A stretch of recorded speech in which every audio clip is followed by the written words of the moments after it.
С 2013 года, смотрим Википедию, появилась авторская работа скульптора Тимоти Шмальца под названием «Иисус бездомный» или «Бездомный Иисус». Так вот, здесь описано в Википедии, где в начале копии стали появляться этой фигуры. Первое местоположение вы видите Торонто. А дальше, когда мы листаем эту статью в Википедии, мы сталкиваемся с новой цифрой. 100 экземпляров бездомного Иисуса были выставлены по всему миру к началу 2016 года. Автор работы заявлял, что созданием скульптуры «Бездомный Иисус» он хотел привлечь внимание к проблеме бездомных, живущих на улицах. Однако я увидел в ней совершенно иной символический смысл. В романе «Братья Карамазовы» Достоевский писал: «Дьявол с Богом борется, а поле битвы – сердца людей». В наше время накал этой битвы достиг своего апогея. Все больше тех, кто добровольно изгоняет Бога из своего сердца. Вот о чем бездомный Иисус. Бог, оставшийся без приюта в человеческих душах. Почему бездомный Иисус изображен с закрытым лицом?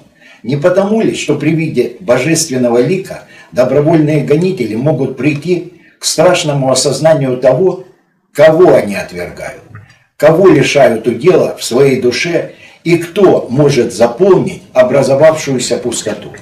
Обезличенное существо не способно вызвать подобные эмоции. Его легче отвергнуть, изгнать и забыть. Бог нас никогда не оставляет. Его оставляем мы. Эти слова принадлежат старцу Паисию Святогорцу. А вот слова, авторство которых неизвестно. У многих у нас на шее крестик, а в душе нолик. Это все о нем, о бездомном Иисусе. Христос воскрес! День добрый, соратники и сподвижники! В качестве короткого видеоэпиграфа я использовал фрагмент из своего же выпуска 3-летней давности. За столь малый срок борьба дьявола с Богом достигла такого накала, что эта метафизическая битва выплеснулась в наш физический мир с реальной кровью и реальными человеческими жертвами. О том, кто и как вносит вклад в это сакральное, кровавое противостояние, мы и поговорим в этом выпуске. Итак, с момента первого явления Христа народу в виде безликого, бесприютного и, по сути, отверженного существа прошло 11 лет. И за это время процесс символического отвержения Спасителя обрел вполне реалистическую и, я бы даже сказал, демонстративную форму. Performing the song King costumes, none other than Louis Vuitton.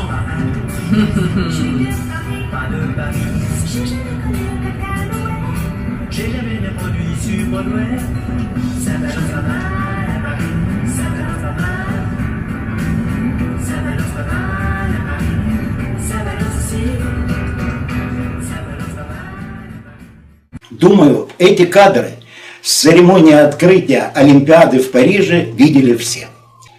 И все вы знаете, какую волну возмущения вызвало это демонстративно-показательное глумление над христианством.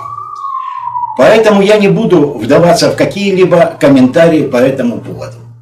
Приведу лишь некоторые факты из биографии существа, которое восседало в центре композиции, стилизованной под картину Леонардо да Винчи «Тайная вечеря». Барбара Буч известна во Франции как активистка и диск-жокей. После церемонии открытия Олимпиады 2024 в Париже о девушке узнал весь мир. Лесли Барбара Буч родилась 17 марта 1981 года в клинике Марии Луизы, расположенной в 9 округе Парижа. Отец Барбары – марокканец по происхождению, мать – еврейка Ашкенази. Справиться с комплексами, возникшими из-за насмешек, Буч удалось после того, как она присоединилась к группе еврейских скаутов и с головой окунулась в общественную деятельность. Барбара Буч не скрывает, что является приверженкой однополых отношений. В интервью она говорила, что впервые влюбилась в девушку еще в старшей школе, но рассказать об этом родителям не смогла.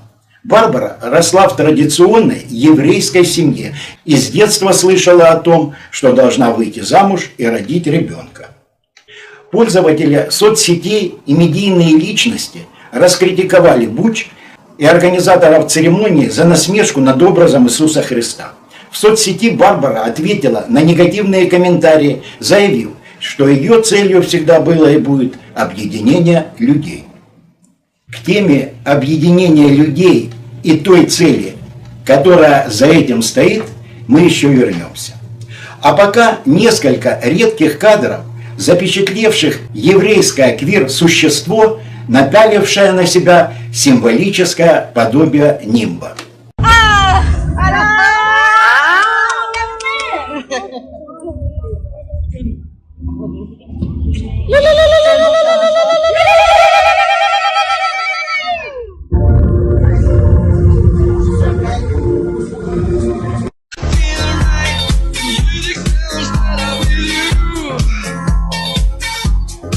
Скандальное открытие Олимпиады состоялось в пятницу, 26 июля, и уже в ближайшее воскресенье стало темой для обсуждения в программе «Воскресный вечер» с Владимиром Соловьевым.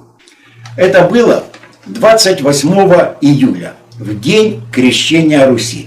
В этот же день исполнилось ровно 10 лет, как я крестился и стал православным христианином. Поэтому для меня особо близкими стали слова одного из гостей программы, декана факультета управления и политики МГИМО Генри Сардаряна. Послушайте. Прошу. Я вернусь к тому, с чего вы начали передачу. Потому что вначале, во-первых, вы отметили, что сегодня День Крещения Руси. Это праздник не только религиозного толка, но в первую очередь государственного, потому что выбор православия и путь крещения Руси в свое время, он определил не только религию для государствообразующего народа нашей страны, для русских, но и стал той культурой и системой ценностей, которая позволила нашим предкам создать самое великое государство в истории человечества, создать великую империю. И создана она была именно из-за того, что эти ценности позволяли создавать мощное государство, позволяли притягивать к себе представителей самых различных народов.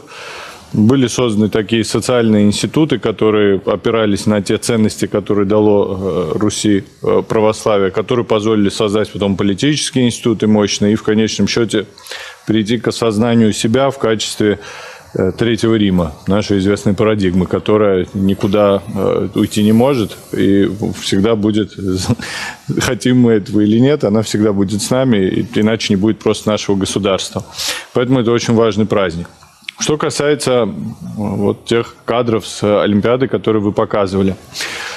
Я не знаю, чего можно было еще ожидать с момента, когда в философии целой цивилизации Бог заменяется на человека, и вроде как это делается с хороших побуждений, говорится о том, что человек настолько важен и настолько прекрасен, он настолько хорош, что субъектом должен быть человек, а Бог, его больше нет ни в философии, ни в мыслях, ни в идеях, и кажется, что вроде как человек же после этого должен возвеличиться, но получается, что человек, который до этого был кем-то, кто создан по образу и подобию Бога, поэтому он свободен, поэтому у него есть воля, поэтому он выделяется на фоне всех остальных существ. Теперь становится, результатом случайной эволюции от обезьянки, которая случилась просто потому, что вот само по себе она так случилась, и он обнаруживает, что если он не создан по образу подобию Бога, то он вообще, в принципе, одно из самых жалких существ на Земле, потому что у него ни когтей... То он злая пародия на обезьяну. Да, ничего не может сделать, бедный, там, абсолютно не подготовлен к условиям дикой жизни. И представляет из себя достаточно жалкое существо. Вот как только эта идея была зафиксирована, это был вопрос времени, когда мы придем к тем кадрам, которые мы видим. И все дальнейшее развитие либерализма, я не хочу быть лицемером, искать какие-то нейтральные формулировки для того, чтобы никого не обидеть. Мне плевать на их чувства, поэтому я каждый раз говорю, ничего более человеконенавистнического, чем либерализм, более тоталитарной, убогой идеологии. Это никакая не научная теория, там нет науки. Это просто идеология религиозного толка, которая продвигается группой больных людей, абсолютно нагло всех. И трансвеститы – это больные люди, и женщина, которая не понимает, что не может быть с мужчиной абсолютно одинаковой, что они все равно отличаются, это тоже больные люди. И вся эта идеология продвигается больными ублюдками, которые хотят уничтожить человека и все, что определяет человека. Как показывают эти кадры, я уже много раз слышал тезисы насчет того, что это оскорбляет, значит, чувство верующих. Я скажу за себя. Я как христианин, но это будет для меня то же самое, что сказать, что бесы оскорбляют мои чувства как христианина. Они меня не оскорбляют, я понимаю, что мне надо с ними бороться. Это мне не надо жаловаться, говорить, как же так, ну что же вы делаете. Все это бесы, черти, они работают на сатану. Как только вот был бы здесь какой-нибудь либерал или там, я не знаю, если кто-то сейчас будет смотреть, решит обзор снять, что они будут говорить? Они будут саркастично говорить, ну да, это же мировой заговор, ха-ха-ха-ха-ха, это же вот специально организовано все. Почему? Потому что главная задача сатаны убедить всех, что его не существует. Как только вы подумаете, что его нет, это первая часть его задачи, значит, выполнена. Первое, что они делают, говорят, ничего этого не существует, все нормально, но здесь есть уже одно но. Целый ряд подонков и негодяев в нашей стране, которые все это время говорили, ну что вы прицепились к этому Евровидению, это же вы говорите, как будто это всю Европу характеризует. В Европе же это всего лишь, это мы там его так серьезно воспринимаем. В Европе плевать все хотели на этот конкурс, поэтому там бородатые женщины, я не знаю, без первичных половых признаков мужчины какие-то выходят, поэтому что там на это все смотреть? Друзья мои, это Олимпийские игры. Это Олимпийские игры, которые проходят на территории Европы, и они целенаправленно решили показать, что все теперь очень по-серьезному. Это не песенный конкурс какой-то, это официально самое большое спортивное соревнование, и они на весь мир показали, что вы там можете рыпаться в разных странах, говорить про возвращение традиций, консерватизм и прочие вещи. Вот та повестка, которую мы будем продвигать. И несмотря на то, что у меня это вызывает чувство, что необходимо бороться, но я не могу сказать, что тот факт, что эти, значит, дети женщин с пониженной социальной ответственностью будут гореть в аду, они не могу сказать, что сильно меня оскорбляют, но если кто-то из них там без челюсти останется, если пару крепких ребят хотя бы есть там в городе у них, я думаю, это будет справедливо, потому что уровень негодяйства и подлости, до которого они это доводят, он переходит, конечно, абсолютно любые границы. Это целенаправленное уничтожение христианства. Больше ничего. Они плевать хотели на все остальное. Они очень хорошо знают, что единственное, что не дает дебилизовать население, не дает превратить его в кокон, который просто обеспечивает развитие потребительского общества, это христианство, которое заставляет людей на этом континенте задумываться о том, что, возможно, у них есть еще какое-то предназначение.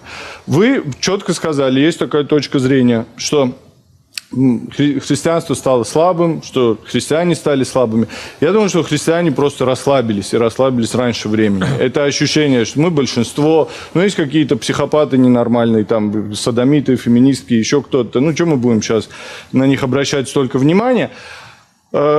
Оно уже привело к тому, что христианство находится на грани погибели. И если кому-то кажется, что это может превратиться в какую-то трансформированную версию, что может существовать эта цивилизация в том виде, а мы тоже часть в большом смысле слова, мы самая мощная православная страна, мы восточное христианство, но в целом мы принадлежим к культуре, и мы альтернативная европейская культура, которая недавно была единой. Пришла со временем к тому, что есть сегодня. И эта цивилизация, если погибнет, она за собой потащит практически все, что определяет нашу сегодняшнюю жизнь. Что касается, опять возвращаясь конкретно к этой Олимпиаде, в странах СНГ есть целый ряд лидеров, которые, и их приспешников, НКО различных неправительственных организаций, которые на себе разрывают сорочки просто, у них кровь из носа идет, как они считают себя европейцами, и как они убеждают население, что русские – это отсталая нация, нам с ними делать нечего, нам обязательно надо идти в Европу. Вот я знаю, что нас очень много в этих странах смотрят. Посмотрите на эти кадры и скажите, вы хотите, чтобы ваш сын или ваша дочка были вот этими? Вы хотите, чтобы именно это было давлеющей культурной парадигмой, которую им будут каждый день вбивать в голову? Если хотите, идите, помирайте, подыхайте, абсолютно на вас плевать. Но если нет, вы должны бороться. Придурки, вы не можете постоянно находиться в условиях, что вами помыкают, вам в голову вбивают все, что угодно, вы думаете, что вас кто-то что-то спасет. Этого не будет. Нас хотят уничтожить. И уничтожить нас хотят как на фронте, так и внутри, залез там, в голову и уничтожая все, что определяет наши ценностные нарративы. Если мы не начнем сейчас бороться, и это касается не только нас, как вы говорили про христиан, и на этом хочу завершить. Если они не мобилизуют свои усилия, если они не уйдут от вот этого жаловаться, плохо, ой, как же так, все, и кого-то ждать. До тех пор, пока не будет мобилизации, эта цивилизация, эта культура будет погибать. Мы важнейший локомотив этой культуры. Мы важнее сегодня локомотив, чем они, потому что мы должны за собой вести консервативную часть мира. И это для нас обязательное условие. Но для этого нам нужно мобилизовать все ресурсы, быть быстрее, сильнее, намного креативнее и готовым к любым пожертвованиям для того, чтобы добиться поставленных целей. Соглашаясь со всем вышесказанным, хочу особо выделить одну прозвучавшую мысль. Под публичное высмеивание якобы мракобесных утверждений о мировом заговоре реализуется глобальный, глубинный план по уничтожению христианства. И как следствие, оскотинивание всего человечества, чтобы оправдать постулаты хаббатской книги Таня о том, что душа Гоя подобна душе скота. О разработчиках этого дьявольского плана и о методах его реализации я говорю в каждом своем выпуске. И этот выпуск не станет исключением. Но прежде хочу ознакомить вас с еще одним мнением по скандальной олимпийской теме, в котором отражена глубинная цель произошедшего. Это мнение принадлежит известному публицисту, главному редактору парижского литературного альманаха «Глагол» русской француженке Елене Кондратьевой-Сальгеро. Вашему вниманию отрывок из ее интервью белорусскому информационному агентству «Белта». Я считаю, что это был тест. Это был очередной тест, точно такой же, как в свое время нам устроили с пандемией, когда у людей снова, так сказать, их поставили к стенке и заставили на первый, второй рассчитаться. Кто за, кто против, кто сомневается и вообще как реагирует. Вот это был тест на определение, до какой степени человечество готово принять, отказаться от своей фактически истории, вот в глобальном плане, не только во Франции. Это был глобальный тест. Это был глобальный тест по практически всему миру, поскольку, как вы знаете, 210 правительства запретили трансляцию вообще. То есть реакция была весьма и весьма, я бы сказала, негативная в общем и целом и очень резкая. Тест на то, насколько человечество готово отказаться от своей истории, от своих традиций, от своих каких-то национальных преференций, вообще от национальных государств и просто человеческих традиций, не только национальных, государственных и прочих, насколько оно готово отказаться и принять вот эти постулаты и, я бы сказала, уже даже не наставления. Это, конечно же, я не считаю это провокацией, поскольку все это длится очень давно, ничего нового мы не увидели. Мы просто увидели тех, кто считает себя элитой и пытается пока еще навязать миру новый порядок нового мира, которые встали в полный рост и показали себя, может быть, несколько рановато, поскольку я считаю, что тест этот провалился. Человечество оказалось еще не готовым, безусловно, абсолютно безоговорочно и просто по щелчку и по приказу принять вот все это и сказать: да, мы согласны, это наше будущее, и мы к нему готовы. Вот это если описать в двух словах. Но как думаете, вот если принять за основу, что это действительно такой тест, и человечество в большей массе не готово вот жить с теми нарративами, которые вот пытались задать на этой церемонии, пока не готово. Вот те самые люди, о которых вы говорите, которые может быть, рановато стали во весь рост и где-то тут опередили, возможно, свои возможности. Они успокоятся на этом, либо же они будут дальше продолжать работать в этом направлении? Ни в коем случае, конечно же, они не успокоятся, они не станут сдавать позиции, они будут биться, как я это всегда говорю уже много лет, они будут биться до конца любыми способами. Обратите внимание, оглянитесь на истекшие десятилетия, когда это все внедрялось. Сначала латентно, потом открыто, потом уже агрессивно. И даже всех этих людей, все эти гомосексуальные однополые пары, которые ни у кого ничего, собственно, и не просили, их просто за уши вытянули на арену, заставили поплакаться и рассказать, как им плохо жилось до сих пор, и всех остальных заставили каяться, как говорит известная китайская пословица, если вас заставляют, если вас пытаются завиноватить, значит, хотят власти над вами. Надеюсь, мне не нужно в очередной раз разжевывать, кто именно разыграл и продолжает разыгрывать роль главной жертвы, которая завиноватила чуть ли не весь мир. И кто, войдя в жертвенный образ, фактически захватил власть над этим самым миром. И уж коль в центре внимания сегодня Франция, хочу предложить вам небольшую нарезку из французского документального фильма под названием «Иудаизм. Объединение мира и мировое господство». В этом запрещенном фильме, снятом почти 10 лет назад, без толерантных прикрас, показаны те, кто причисляет себя одновременно к надчеловеческой элите и главным страдальцам всех времен и народов. А также приведено мнение некоторых французов, которые, безусловно, заклеймены как махровые антисемиты.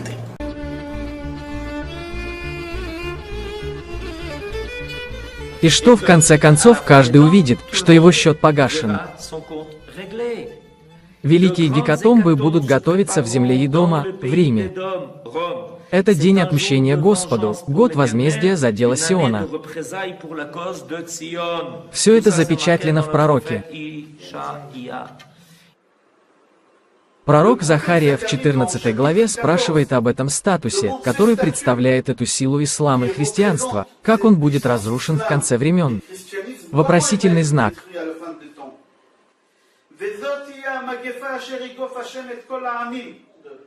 И это будет еврейский мир, который будет расти и расти. И это будет нация, которая будет управлять миром. Мы называем это Эрец Исраэль. Почему? Кожа Цви – это единственная кожа, которой мы можем ее привлечь. Земля Израиля привлечет ее. Весь мир – это будет Израиль, а Израиль – это будет Иерушалай. И единственный человек, который будет править в этом мире, это Бен Эзрат Ашем с Махаром. Этот камень, на котором он вырастет, будет народом Израиля. Вы, европейцы, заплатите за это очень дорого. Но в какой-то момент вы даже не представляете, о чем мы говорим. И вам не придется убегать, потому что за все зло, которое вы причинили Израилю, вы заплатите старицей. Когда Италия исчезнет, когда Эдом, вот почему штаб-квартира христианского мира, который происходит из Исава, находится там-то война там, в мире, в котором мы живем, она необходима. Зачем она нужна? Потому что один собирается использовать другого, чтобы Израиль не вступил в войну. В Тахаде Израиль спровоцирует Измаила восстать против Асада. Так что-то, что вы переживаете во Франции, в Европе, что так пугает, должно быть для нас самой приятной новостью в нашей еврейской истории. Наконец-то мы начинаем к этому приближаться. Наконец-то мы начинаем осознавать то, что мудрецы предписывали нам раньше. То, что я вам только что сказал, записано в Сахедрине. Это произойдет только тогда, когда Эдом, Европа, христианство полностью падут. Поэтому я задаю вам вопрос. Это хорошая новость, что ислам вторгнется в Европу. Это отличная новость, которая приходит как из ниоткуда. Статус-кво является наиболее вероятным. Даже если можно представить, мечтать о том, чтобы Иерусалим стал столицей планеты, которая однажды будет объединена вокруг мирового правительства. Это прекрасное место для мирового правительства. אתה חושב שהגויים יהיו עבדים של היהודים יום אחד? אמורים להיות. אבל מה זאת אומרת, כאילו, אמורים להיות? לפי מה שכתוב בתורה, הגויים אמורים להיות העבדים שלנו. אוקיי, אתה חושב שזה באמת יהיה? כאילו מן אללה. האם אתה מאמין שהגויים יהיו עבדים של היהודים יום אחד? כן, כתוב בתורה. אוקיי, כל ומה זה אומר? בתורה אני מאמין. כן? ומה כתוב? כתוב בפירוש שהגויים יהיו עבדים שלנו? כתוב שאחרי ביאת המשיח, אני לא יכול, אני אומר, כתוב אחרי ביאת המשיח, אני לא יכול להביא את הפסוק המדויק. כן, מה כתוב? זה מה שאני לא מבין. כתוב שאתם קרויים אדם, והגויים לא קרויים אדם, זה מה שכתוב. לא קרויים? לא קרויים אדם, לא קוראים להם אדם. אוקיי, אז מה קוראים להם? אדם זה אדם אל העליון. אדם הוא בן אדם שהוא שונה מהבהמה. חלוקה, נו, בני אדם. עכשיו, הגויים השם, כן? אלוקים עשה אותם בשביל שיעשו פה... בשביל לשרת את היהודים. כל הגויים שאתה רואה שיש בעולם, המיליארדים האלה, הם הכל רק בשביל שהיהודים יהיה להם איזה תועלת. עכשיו, אנחנו לא רואים את זה, אנחנו לא יודעים בדיוק. היות ואנחנו בגלות, אז אוטומטי עדיין הם מאוד לא משרתים אותנו לגמרי, רק חלקית. כל אחד יהיה לו, כשמשיח יבוא, אז כל אחד יהיה לו... יהיה לו... אלפים עבדים. 2,800 עבדים. בינתיים, המשיח לא כאן, אז איך הם משרתים אותנו? הם בונים לנו רכבים, בסדר, לא יודעים. דירות, בניינים. הם בונים את זה. למה? משרתים את זה. Каковы ценности иудаизма? Чтобы узнать это, нужно обратиться к тексту Ветхого Завета, то есть к Второзаконию, книге Левит, числам. Что говорится в Ветхом Завете? Что Бог избрал народ, что Он сделал его своим народом, избранным или избранным, то есть это народ, который был избран, который, следовательно, превосходит другие народы, которому Он обещал землю обетованную, которую, кстати, следует забрать из сила людям, которые уже живут. Вы не должны забывать, что это земля обетованная. Она не земля предков. Она обещана. Это земля, которую нужно ограбить и которую нужно завоевать силой, жестокостью. Это верно в Ветхом Завете, ибо с этого места, там этот народ, избранный этим Богом, будет править другими народами, которые уничтожат его и поработят. Вот, значит, в чем суть Ветхого Завета. Таким образом, это притязание народа, избранного мстительным и воинственным Богом, на мировое господство путем порабощения других народов, других наций. А потом, если мы хотим дополнить, как приобретается это еврейское качество, кровью моря. Так что это притязание на превосходство, которое передается через кровь. Значит, это Тора, Ветхий Завет. Это одно и то же. То, что, согласно иудаизму, только евреи являются людьми, остальные — животные, которых Бог предназначил посадить на землю, чтобы они служили им в качестве рабов или животных, ясно сказано. И что он в состоянии выполнить тот проект, которого требует Бог, то есть превосходство избранного народа над другими порабощенными народами. Ему разрешено лгать неевреям, воровать у них и т.д.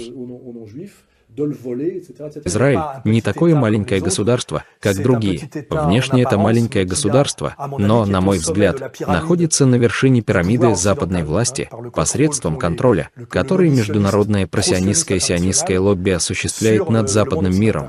Израиль маленькая страна, но его поддерживают еврейские сионистские элиты, которые, как и Краев во Франции, имеют власть над всеми западными странами. И поэтому армия считается самой моральной в мире, не так ли?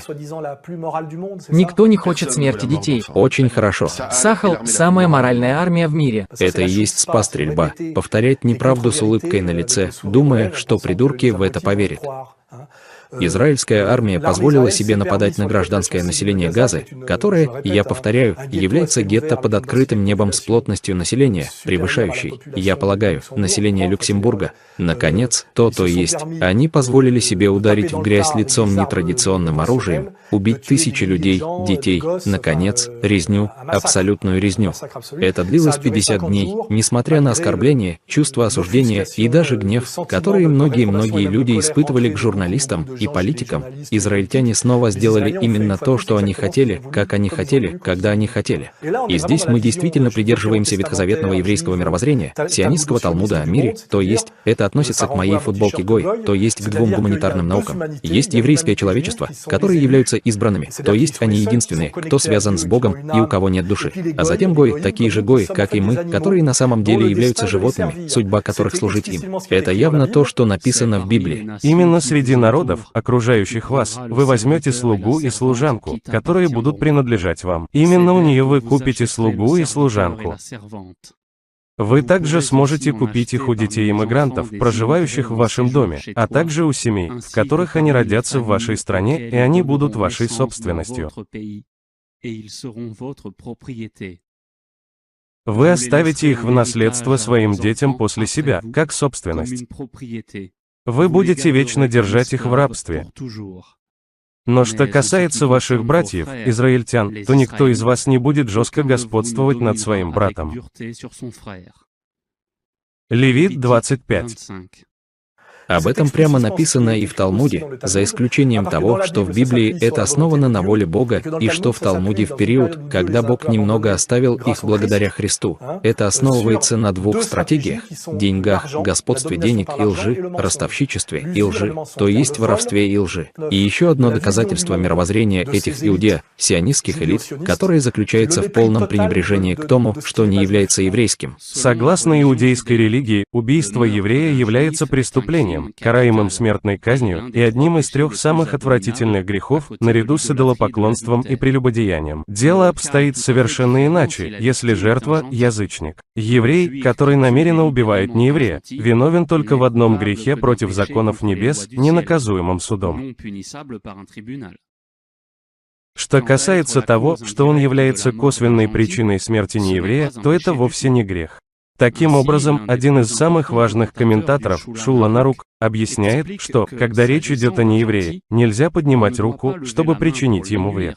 Но мы можем нанести ему косвенный вред. Например, убирая лестницу, когда он упал в яму. Здесь нет запрета, поскольку это не было сделано напрямую. Исраэль Шахак, еврейская история, еврейская религия, насчитывающая 3 тысячелетия. Это глубинная идеология Талмуда сионистов. И какова судьба, обещанная Гоем новым мировым порядком, если они выполнят это? Что такое глобализм? Движущей силой глобализма является политический иудаизм, как его так хорошо определил Эрверисон. Это политический иудаизм, который хочет уничтожить идентичности, который хочет разрушить границы, который хочет уничтожить нации. Согласно верной формуле Ротшильда, замок, который нужно взломать, это нация, чтобы установить мировое господство. И в этом нет ничего нового. И эта иммиграция нужна глобализму, чья ведущая идеология, следовательно, движущая идеология и политический иудаизм. Притворяйтесь.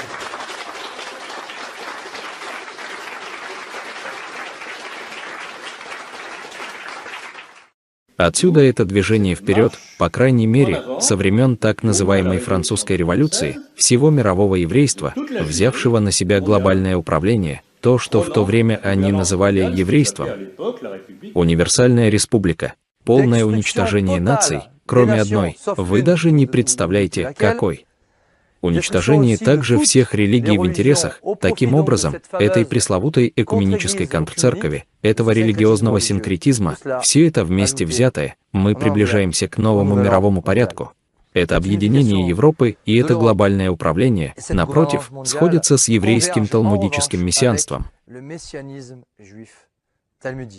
Суть истории всегда религиозна.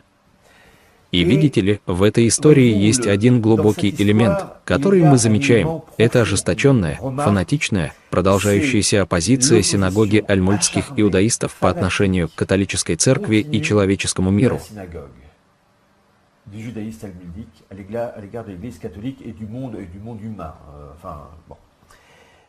Создание мультикультурного общества на самом деле предвещает исчезновение границ, великое смешение на всей планете и, в конечном итоге, создание мирового правительства. Поэтому цель, очевидно, состоит в том, чтобы навязать мультикультурное общество сначала на Западе, а затем во всем мире. Чего они хотят, так это объединение мира. Почему? Потому что они одержимы идеей прихода Мессии, их Мессии. И их Мессия, по их мнению, прибудет только тогда, когда им удастся установить на земле мир, шалом, мир, который будет полным, всеобщим и окончательным. И чтобы навязать этот полный, всеобщий и окончательный мир, как они сами говорят, они должны подавить и уничтожить все источники конфликтов между людьми. будь то конфликты расового, национального, религиозного характера. Так что для этого нужно просто стереть границы, уничтожить нации, уничтожить расы, уничтожить религии.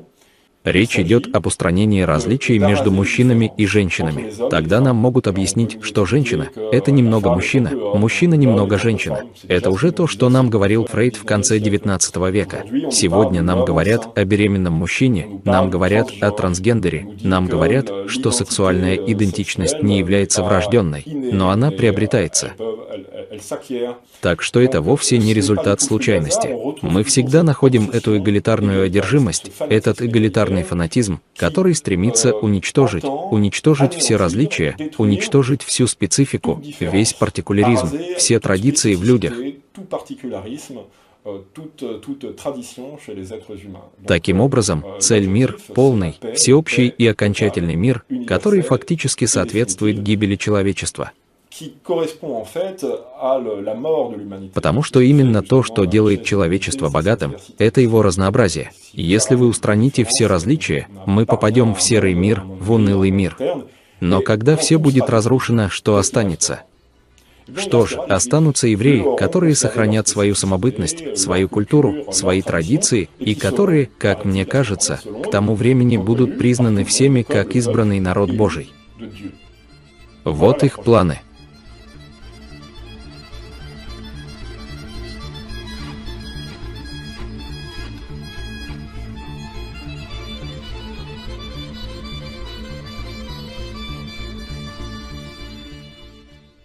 Вместо комментария к только что просмотренному приведу еще один отрывок из интервью Елены Кондратьевой-Сальгеро агентству Белта. Сам господин президент Макрон очень любит иносказания и очень любит такие, знаете, двусмысленные и малопонятные намеки. И еще в 2020, если не ошибаюсь, прямо вот буквально перед самый разгар или перед самой пандемией, у него была очень многозначительная фраза, когда он заявил, делая такой, знаете, завуалированный взгляд с экрана всех телевизоров, что «зверь здесь». После этого добавил «зверь событий».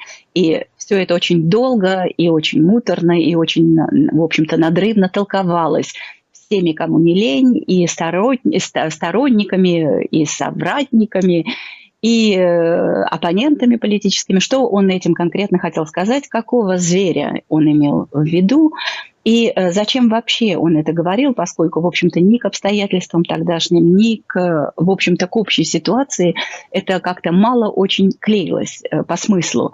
Поэтому, если разобрать подетально некоторые из заявлений вот всей этой маленькой когорты, мнящей себя мировой элитой по разным причинам, и постоянно балансирующей на грани, вот жонглирующей символами, которые, конечно же, видны и, конечно же, считываются просто образованными людьми, не говоря уже о людях, которые очень внимательно за всем этим следят. Так вот это вот получился весь такой букет, который сам себя, в общем-то, подставил, поскольку ему теперь невозможно отступить, отыграть назад и сказать, что вы нас неправильно поняли, ничего этого не было, и вся эта символика случайна.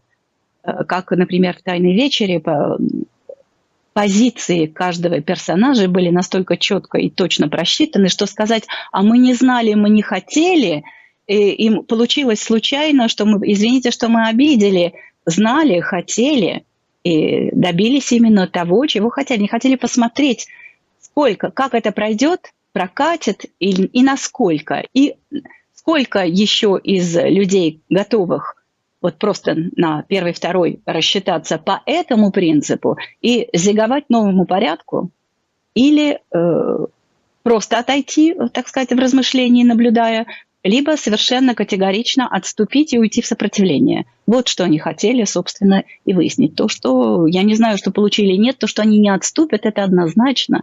Они это сделают, как всегда, как со всеми абсолютно их начинаниями. они отойдут и будут заходить с другой стороны, с флангов, сзади, спереди, я не знаю, откуда получится. Даже те люди, а их было очень много еще, которые сомневались, которые, в общем-то, достаточно, я бы сказала, нелицеприятно относились к тому, что называется комплотизмом, к людям, которые повсюду видят теорию заговора и так далее, несмотря на то, что за последние годы, в общем-то, как об этом уже говорят в открытых эфирах многие публицисты, во Франции острая нехватка теории заговора, потому что каждая из предыдущих, вот, которые имели хождение, оказалась реальностью. А теперь о тех, кто стоит за так называемой официальной мировой элитой и за всеми дьявольскими начинаниями. Кто от теории античеловеческого заговора давно перешел к его практической реализации и ни в коем случае от нее не отступит. Как известно, сейчас в политологии широко используется термин «deep state» или «глубинное государство». Хотя еще сравнительно недавно его относили к разряду конспирологических. Смысл этого термина я понимаю совсем иначе, чем тот, который вкладывают в него политологи. Еще раз напомню, что я имею в виду. Книга «Человек и век». Ребе Менахем Мендел Шнейрсон. Раньше говорили так: над Британской империей никогда не заходит солнце. Но времена изменились, и солнце над ней заходит. С Любавической империей дело обстоит иначе. Действительно, здесь дело обстоит иначе.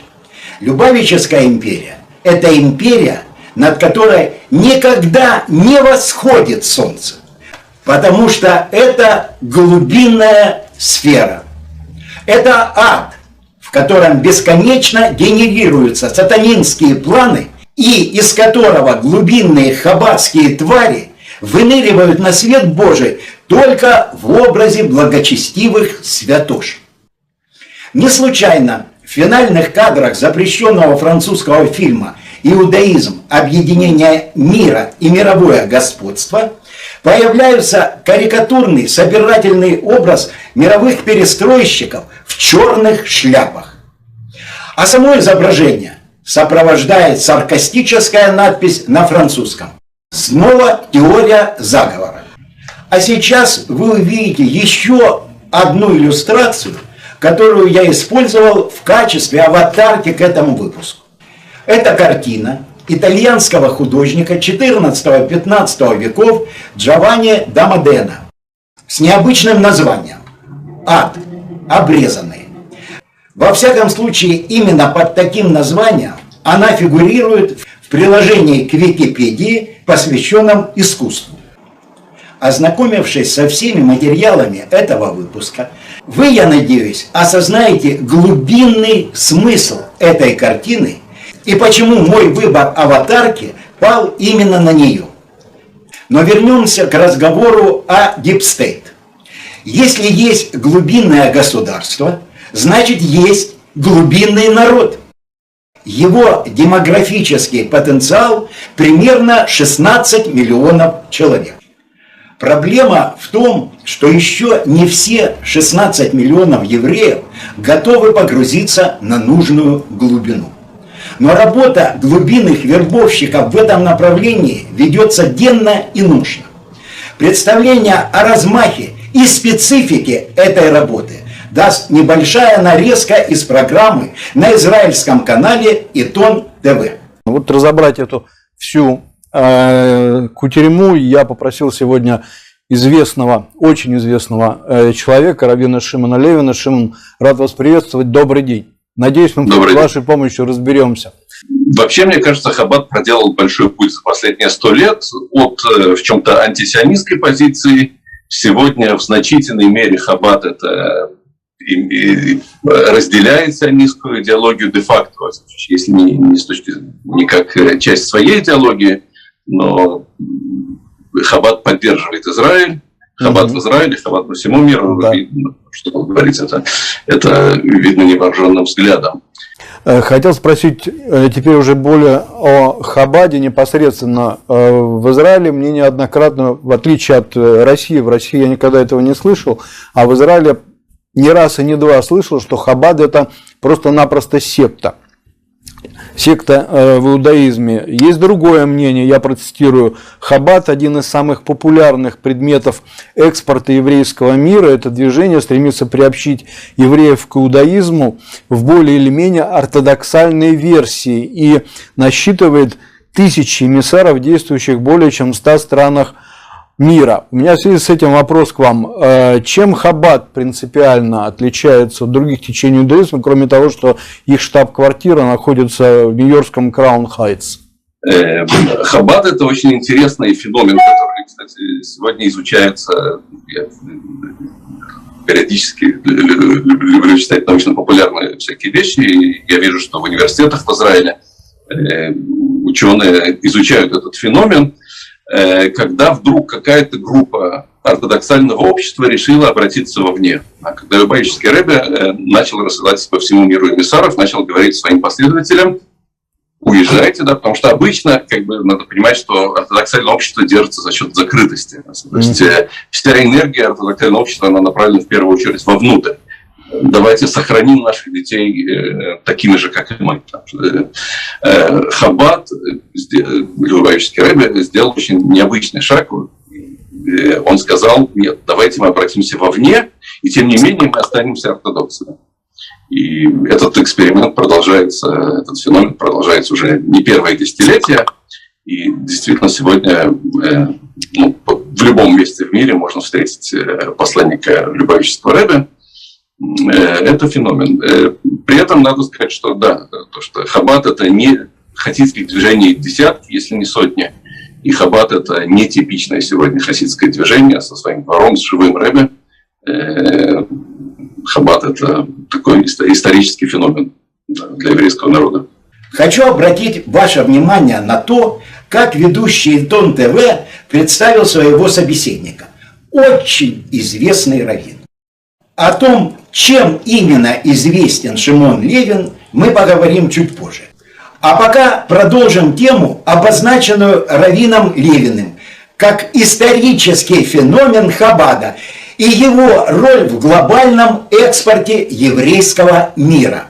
Конечно же, в его хаббатской версии. Эту тему откроет небольшая поэтическая страничка. Вашему вниманию одно из самых моих любимых стихотворений Андрея Вознесенского «Антимиры». Читает актер Александр Филипенко. Живет у нас сосед Букашкин в кальсонах цвета провокашки, но, как воздушные шары, над ним горят антимиры. И в них магически, как демон, вселенной правит, возлежит антибукашкин, академик. И щупает ладобриджит. Но грезится антибукашкину видение цвета промокашки. Да здравствуют антимиры, фантасты, посреди муры, без глупых не было бы умных, оазисов без каракумов нет женщин, есть антимужчины, в лесах ревут антимашины, есть соль земли, есть ссор земли, но сохнет сокол без змеи. Люблю я критиков моих, на шее одного из них благоуханно и бела сияет антиголова. Я сплю с окошками открытыми, а где-то свищет звездопад, и небоскребы сталактитами на брюхе глобуса висят, и подо мной, вниз головой, вонзаясь вилкой в шар земной, беспечный, милый мотылек, живешь ты мой, антимирок. Зачем среди ночной поры встречаются антимиры? Зачем они вдвоем сидят и в телевизоры глядят? Им не понять и пары фраз. Их первый раз, последний раз. Сидят, забывшие про бонтон, а будут мучиться потом. И ушки красные горят, как будто бабочки сидят. Знакомый лектор мне вчера сказал: антимиры, мура. Я сплю, ворочаюсь с просонок. Наверное, прав научный хмырь. Мой кот, как радиоприемник, зеленым глазом ловит мир.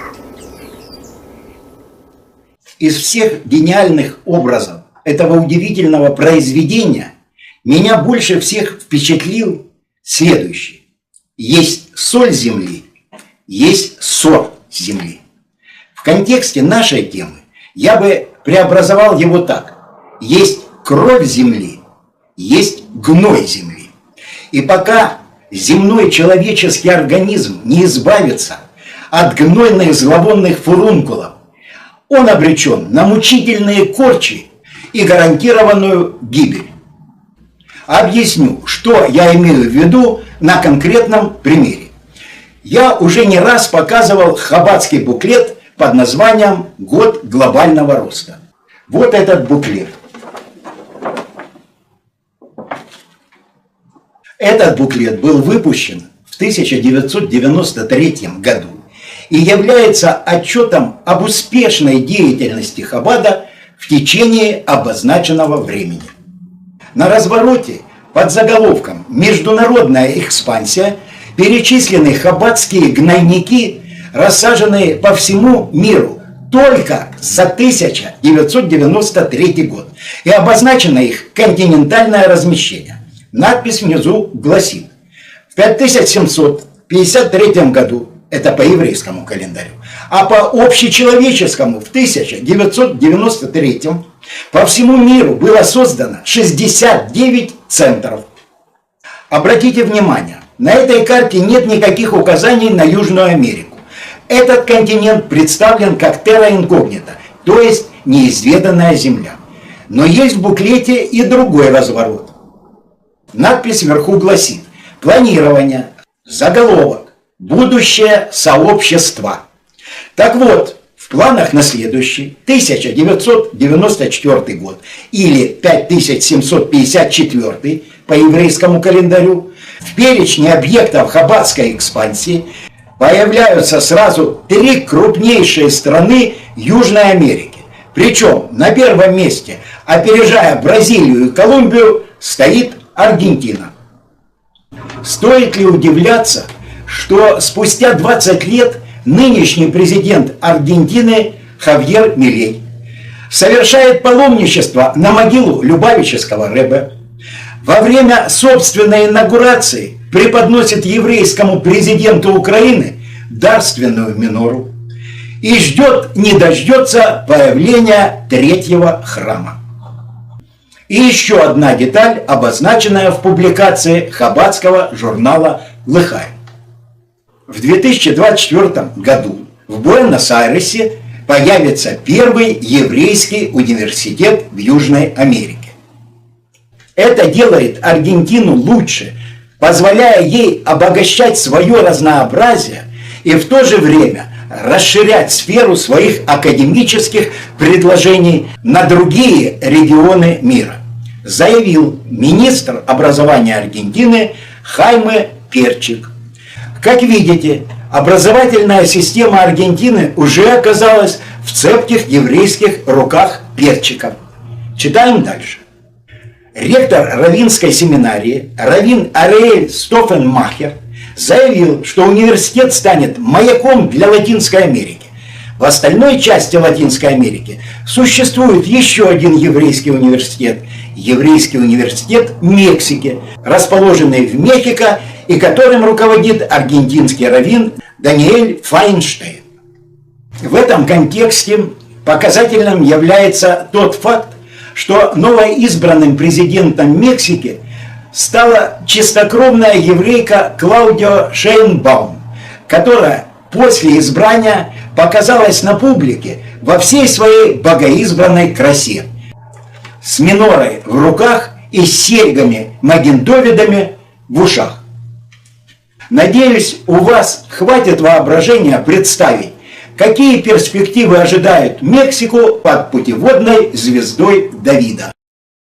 Спустя пару десятилетий с момента начала черношляпной экспансии Латинская Америка оказалась усеянной хаббатскими гнойниками, постепенно отравляющими кровь этой земли. Что будет дальше, я вам скажу. Стараниями главного экспортера еврейского мира латиноамериканский, преимущественно католический мир будет разлагаться пока окончательно не сгниет и не сгинет. Приведу один из типичнейших примеров создания хаббатских очагов гнойного поражения, используя актуальную олимпийскую тематику. Вернемся в 2016 год, когда летние Олимпийские игры у себя принимала Бразилия. Короткий отрывок из материала медиагруппы «Стмеди» 26.06.2016. Хаббат открывает 3 еврейских центра на Олимпиаде в Рио. На летних Олимпийских играх в Рио-де-Жанейро Хаббат откроет 3 центра для еврейских туристов. После месяцев подготовки хасидская еврейская группа готова встретить десятки тысяч евреев, которые, как ожидается, приедут в Бразилию этим летом. Из них по меньшей мере 10 тысяч зрителей и участников соревнований израильтяне. Во всех 3 центрах посетителям предоставят кошерную пищу, тфилин и все, что нужно для молитвы. В шаббат будет организовано специальное питание, включая вино и халы. Раби Иегошуа Голдман, содиректор Хаббада в Рио, сообщил сайту Хаббат.орг, что в его синагоге Бейт-Любавич, Рио-де-Жанейро, для паралимпийской сборной Израиля состоится официальная шаббатная программа. Голдман и его коллега Раби Ильягу Хабер были назначены Олимпийским комитетом 2 из 3 еврейских священнослужителей на летних Олимпийских играх 2016 года. Они уже организовали еврейскую комнату в Олимпийской деревне. А теперь догадайтесь с одного раза, куда делись созданные Хаббадом центры после окончания Олимпиады. Я подскажу. Никуда. Вот так, под якобы безобидным предлогом удовлетворения бытовых и религиозных нужд евреев, будь то спортсмены, болельщики, туристы, студенты или сотрудники посольств, независимо от их численности, гной Хаббада пропитывает все новые и новые земли по всему миру. И Латинская Америка в данном случае лишь очередной иллюстративный материал. Что касается исторического феномена Хаббада, отмеченного раввином Шимоном Левиным, то он состоит не только в экспорте еврейского мира в остальной земной мир, но и в постоянном разрастании хаббатского глубинного государства за счет поглощения общееврейского человеческого ресурса. На фоне глобальных успехов Хаббада еще недавно конкурирующие с ним религиозные круги как минимум вступают с ним в стратегическое партнерство, а как максимум полностью подпадают в сферу его влияния. Кроме того, благодаря хитрой политике и изощренной пропаганде Хаббат заманивает в свои сети все большее число нерелигиозных евреев, которые обеспечивают демографический рост глубинного народа. Краткий отрывок из публикации на еврейском религиозном сайте Талдот даст представление о методологии деятельности Хаббада на этом поприще. Бейт-Хаббад переводится со святого языка как «дом Хаббада». В тех местах, куда прибывают посланники, они стараются сразу же организовать общинные центры. Обычно Бейт-Хаббад является базой для всех образовательных и социальных программ, проводимым шалиахом, то есть посланником, и его коллегами в общине. Обязательным элементом Бейт-Хаббада является синагога, большую часть посетителей которой составляют евреи, недавно начавшие соблюдать заповеди или не соблюдающие их вовсе. Иногда функция Бейт-Хаббада выполняет квартира, в которой со своей семьей живет шалиах, где в качестве синагоги выступает гостиная. Сегодня центры Бейт-Хаббад функционируют в десятках стран мира. Их задача – пробуждать в нерелигиозных евреях, как местных, так и приезжих туристов, интерес к исследованию своих национальных и исторических корней и возвращению к традициям своего народа. Помимо Израиля, Соединенных Штатов Америки, России, Украины, Средней Азии и Кавказа, крупные центры Хаббада находятся в Австралии, Индии, Канаде, Таиланде и так далее, в десятках стран, находящихся на всех 5 континентах земного шара. Организаторы Бейт Хаббада прикладывают все силы, чтобы любой посетивший его еврей чувствовал себя там как дома. Таким образом, евреи, попавшие на территорию глубинного государства, постепенно проникаются его глубинной идеологией. И сейчас самое время напомнить суть этой идеологии. Как вы помните, вышеприведенное стихотворение Вознесенского называется «Антимиры». Мы же имеем дело с одним единственным антимиром, который противопоставляет себя всему остальному общечеловеческому миру. Поэтому один из моих прошлых выпусков, входящий в цикл «Материалы к славянскому трибуналу», носит вполне конкретное название «Еврейский антимир». Эпиграфом к тому выпуску послужил краткий фрагмент из выступления уже хорошо вам знакомого раввина Фейермана, который очень кратко и емко изложил суть гнойной идеологии, господствующей в среде глубинного народа. Послушайте. Что такое еврей, слово еврей? Как перевести на русский язык слово еврей? Еврей дословный, то есть этимология этого слова еврей – это потусторонний. Это есть, что такое еврей? Еврей – это слово иври, да? Иври – это миэвер, да? То есть эвер – это с другой стороны. То есть мы по сути своей, наш народ, мы не как все, мы другие. Поэтому это нет такой возможности, как бы сказать, ну вот ты так делаешь, а вот ты видишь, как другие. Вот в том-то все и дело, что мы не как все, мы другие. Ну и куда же без откровений всеобщего любимца раввина Булочника. Ребята, мы должны понять, кто мы. Мы не люди, мы иуды. Что такое иуды? Это все 4 буквы из имени Бога и буква Далет посередине во всем мире. Далет – это 4 стороны света. Весь мир наш. Ну согласитесь, кто же устоит от соблазна считать себя не таким, как все, особенным, избранным, которому принадлежит весь мир? Как тут не вспомнить откровение одного из главных героев фильма «Адвокат дьявола», а именно самого дьявола в исполнении Аль Пачино? Определенно. Тщеславие мой самый любимый из грехов. А что такое тщеславие? Это и есть гордыня, уродующая человеческое сознание и самовосприятие. И именно это, на мой взгляд, является самым сладким из грехов. Только представьте, как приятно купаться в собственном величии и взирать свысока на остальной человеческий чернозем, само существование которого оправдано только рабским служением глубинному народу. И с каждым днем увеличивается число тех, чьи выжженные дьявольской гордыней души засасывает иудео-нацистская глубинная воронка. И эта воронка не схлопнется, пока не засосет в свой гнойный антимир все 16 еврейских миллионов.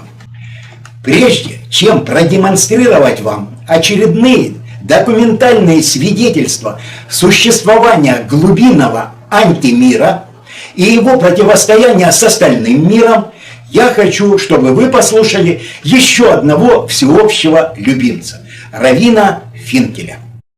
Вопросы, поднятые в программе канала Итон ТВ, как раз касаются темы антимиров.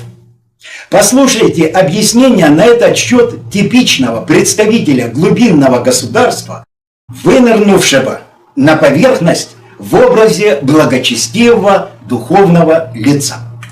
Я позволю себе тему нашей передачи оттолкнуться от названия «Черным по белому». Магия черная, магия белая. Как к этому относится иудаизм? Вообще, что это такое? Это все очень интересно, ведь две силы есть. Знаете, как вот у Булгакова в «Мастере и Маргарите». Сила зла, сила добра. Бог создал все и дал свободу выбора человеку, по какой дорожке идти, какую дорогу выбирать. Бог создал белую силу. Не назову ее магией, назову ее силой света, силой святости. Это сам Бог, это, конечно же, небесный суд, это души праведников, это святые люди, которые живут, это ангелы. Есть силы зла, это такой же огромный мир, который напротив стоит.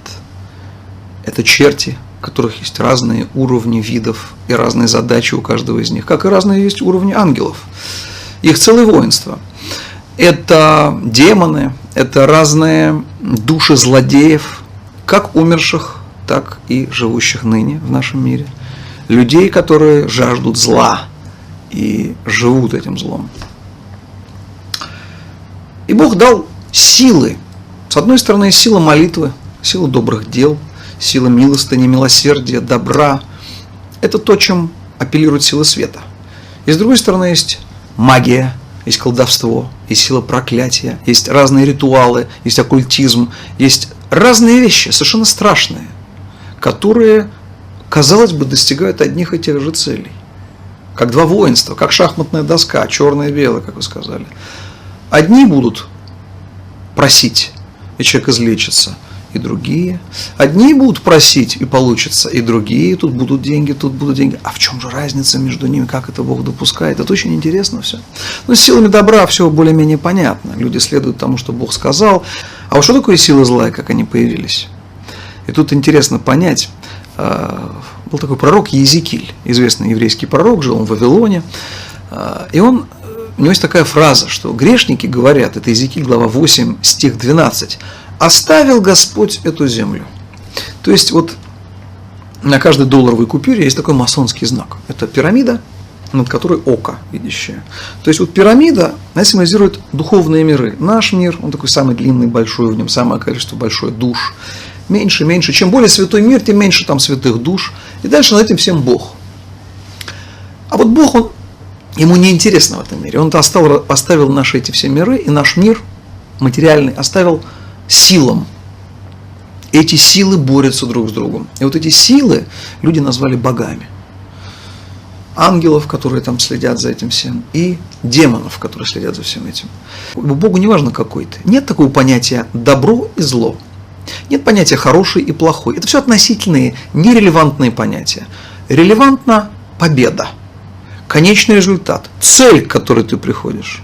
Самое известное, самое страшное, например, это магия вуду, древнейшая, которая сегодня есть с использованием различных кукол. Делается прототип человека эту куклу протыкают. Типа в иудаизме этого нет? Нет, в иудаизме есть осознание того, что это есть. Секундочку, а как же знаменитая Пульса де Нура? Пульса де Нура – это молитва, каббалистическое обращение к Богу, чтобы он покарал злодея и его убил, если он того достоин. Но если он того не достоин, обвиняют невинного человека, то умирают все те, кто помолился. То есть тут есть прямая обратка. Это все понимают, и это обращение к Богу. А магия – это обращение к демонам, к духам, к силам зла, в одностороннем порядке покарать либо виновного, либо невиновного. Это не важно, и никакой обратки нет. Если вы не того караете с помощью магии, то вам ничего за это не будет. То есть там справедливости нет? Никакой нет. Чей маг сильнее, тот и победил. Тот и победил. Потому что Бог оставил землю, как они говорят. Бога тут нету, есть силы. И Бог в это не вмешивается. Нет, ему совершенно. Бог в это совершенно не вмешивается. И тут ты должен ставить на сильнейшего. Это как бои без правил. Абсолютнейшие бои без правил. Победил тот, у кого сильнее маг, у кого сильнее обряд, у кого сильнее духи предков. Там битвы экстрасенсов, совершенно битвы верно. волшебников. Да. Или у кого сильнее предки, вызывание духов, вызывание умерших и так далее. Тора, иудаизм говорит о том, что все это есть. Но почему Бог это позволяет? Хороший вопрос. Чтобы была свобода выбора. Чтобы человек всегда мог выбрать либо то, либо другое. Понимаете, если бы только добро работало, а зло нет, то все бы сказали: ха! Ну зачем иметь дело со злом и колдовством, это все глупости. Мы пойдем в синагогу, мы пойдем в церковь, в мечеть, мы будем вот там. Нет. И там работает. Я вам могу рассказать одну вещь, когда, например, надо кого-то убрать, и нет возможности до него дотянуться. Один из методов, который не всегда работает, я это подчеркну, но он есть, это воздействие на подсознание человека, дистанционное, что человек, например, сам выпрыгивает из окна, или сам кончает собой, или кидается под поезд. Казалось бы, самоубийство и без следов, удобно очень. То есть не надо новичком там ручки двери мазать? Нет, да? нет, далеко не всегда нужен такой вот метод. Есть методы и такие. Опять-таки, не всегда это работает. На каждый метод есть антидот. Вот. Но это отдельная координатная система. Вы знаете, многие, так сказать, люди, не зная глубоко сути иудаизма и, в частности, учения о Кабале, считают, что вот Кабала – это тоже какой-то вид магии, который существует как бы внутри иудаизма. Но это полная глупость, это незнание. Кабала – это предание Моисея, просто тайное предание. Что это такое? Это наука о именах Бога, о молитвах к Богу, о том, как Бог построил миры и какие миры существуют. Это о том, какие иногда даже травы нужно давать людям, чтобы их вылечить. Это религиозные обряды, которые нужно делать, посвященные Богу, чтобы спасать людей и помогать людям. Ни одного профессионального перевода тайных, на самом деле, книг Кабалы еще с арамейского языка или иврита не было сделано.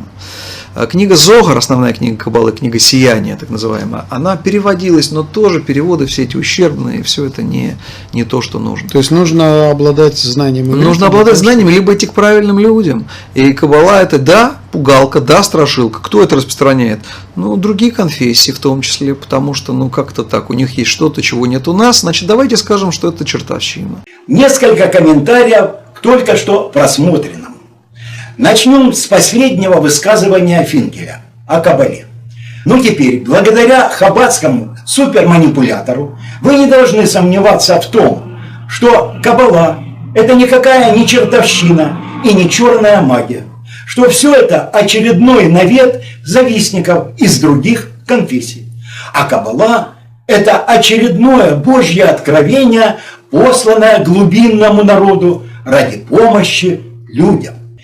Или не людям.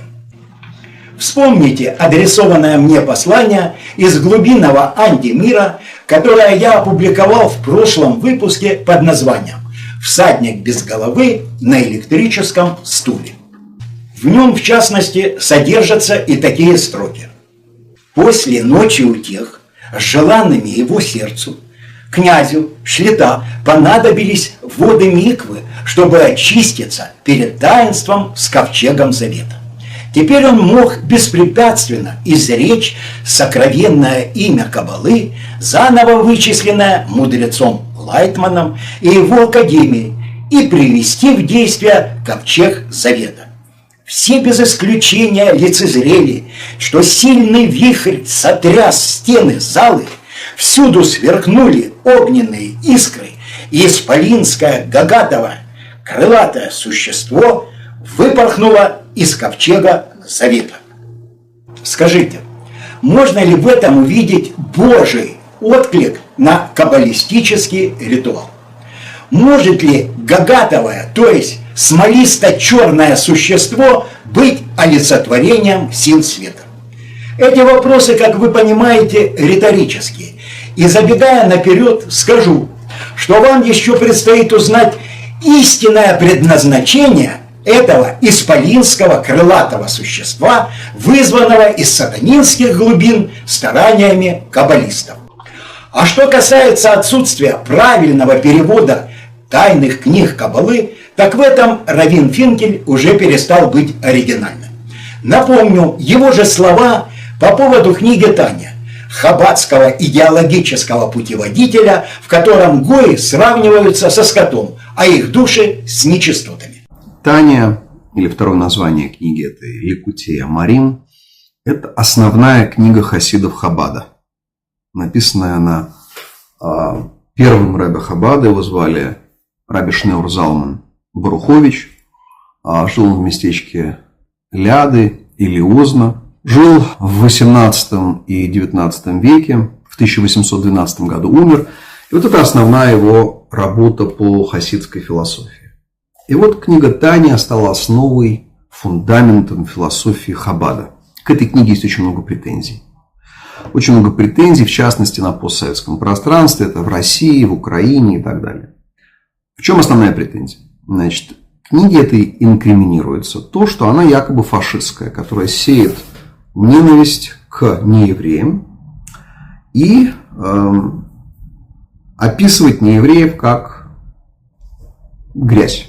Тот экземпляр книги Тани с русским переводом, который был доступен, это был экземпляр вот этот, который был напечатан еще в Советском Союзе, в Вильнюсе, в Литве, по заказу издательства Гишарим Израиль в январе 90-го года. Конечно, это звучит как фашизм, как национализм, как шовинизм. Это ужас. Это ужас, и тут даже двух мнений быть не может. Для того, чтобы понять это все, нужно понять одну простую вещь. Вот гадость эта вся, она не написана первым рэбе Хаббада Раби Шнeur Залманом. Это творение переводчиков. И на самом деле еще много лет назад я писал в свое время имейлы многим важным деятелям и раввинам России и говорил им: ну, господа, ведь это же проблема, это же бомба замедленного действия, которая тикает под вами и под нами. И, конечно же, вот из-за таких глупых переводов происходят такие большие проблемы. В общем, вы поняли.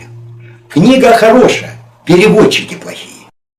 Думаю, что из хорошего перевода книг Каббалы, одобренного раввином Финкелем, гои узнают, что Каббала – это не что иное, как секретные знания по фитотерапии, а посвященные каббалисты – это профессиональные травники.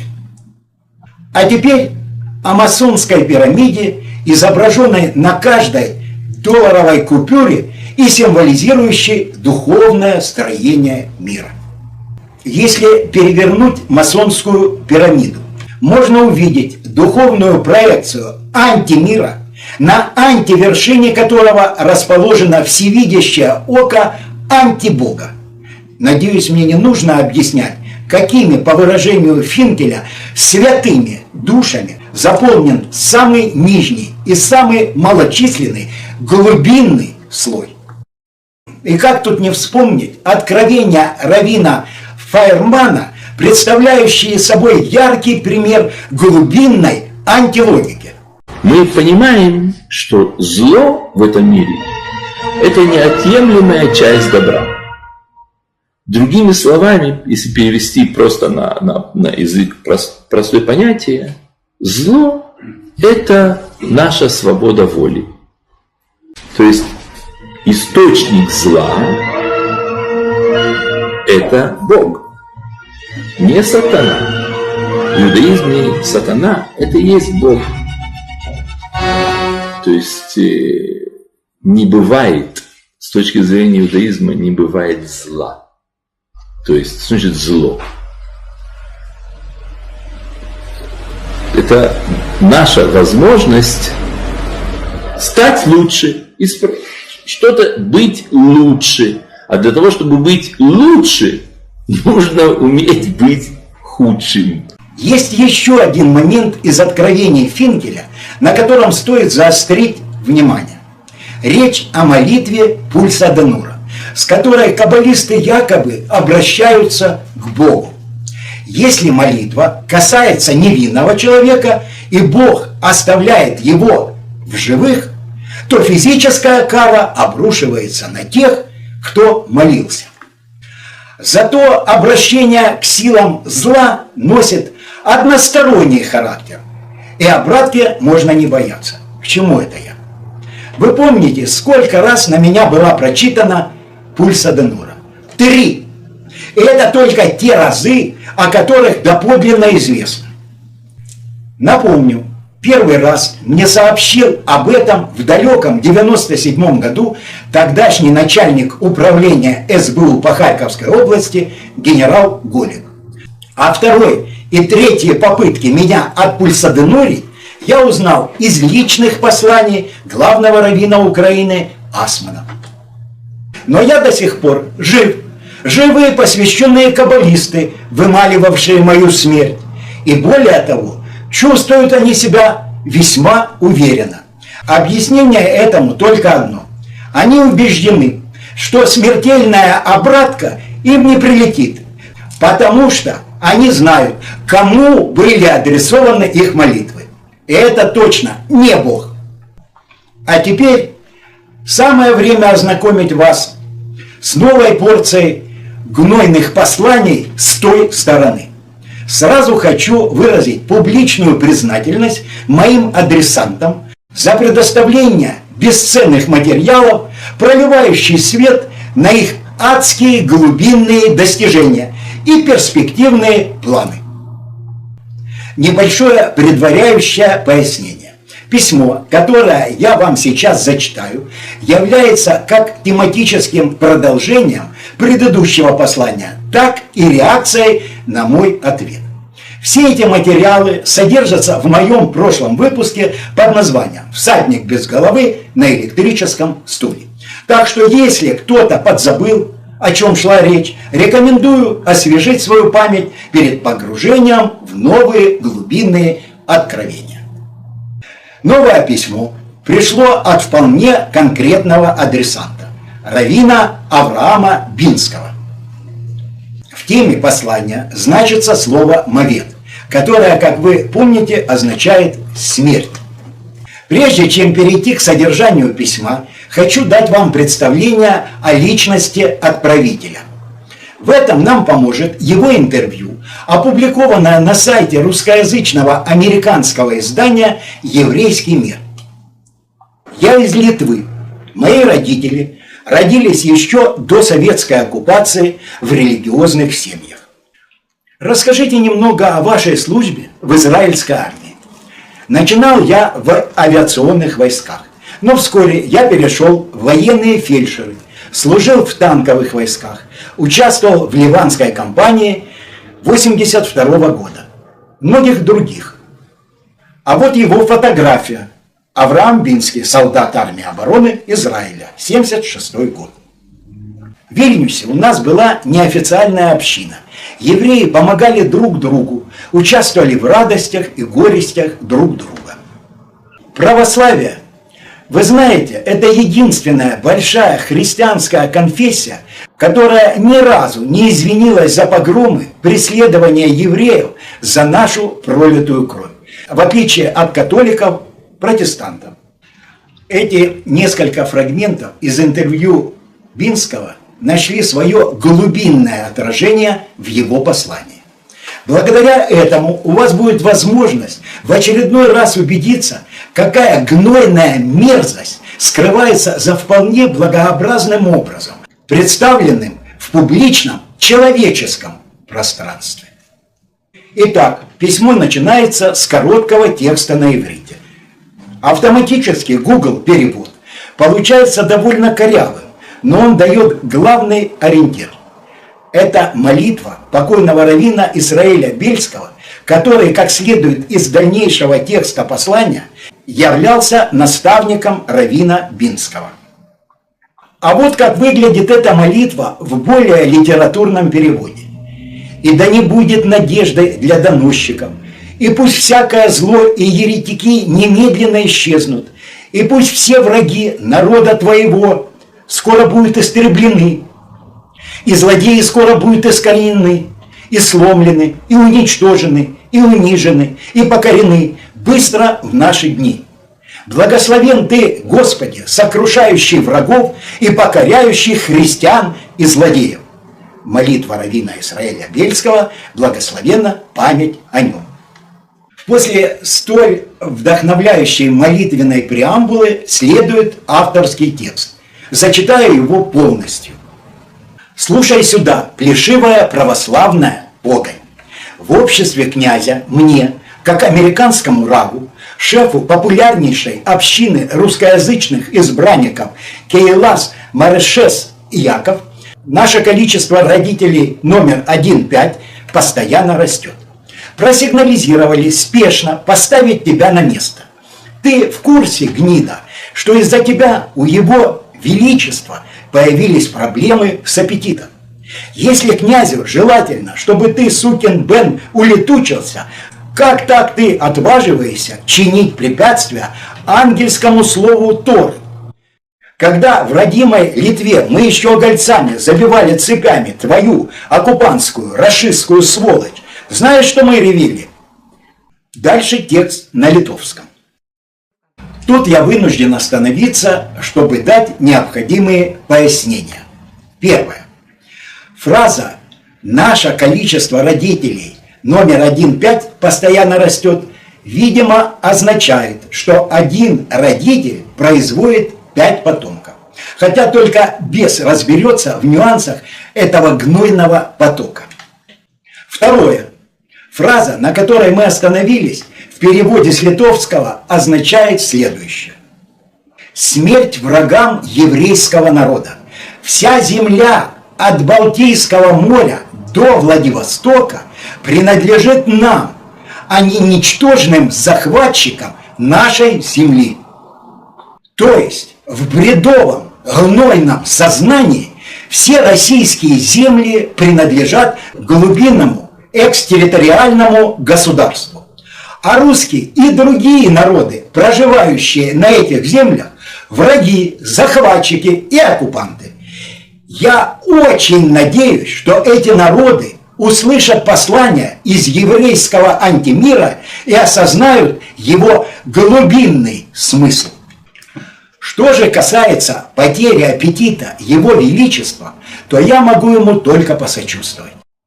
Похоже, августейший князь Пинхас Соломонович Гольдшмидт, а именно о нем идет речь, испытывает не меньшие эмоциональные страдания, чем герой фильма «Мимино». Такую лишнюю неприязнь я испытываю потерпевшему, что кушать не могу. Но продолжим чтение. Я ведь не только раб, а еврейский танкист.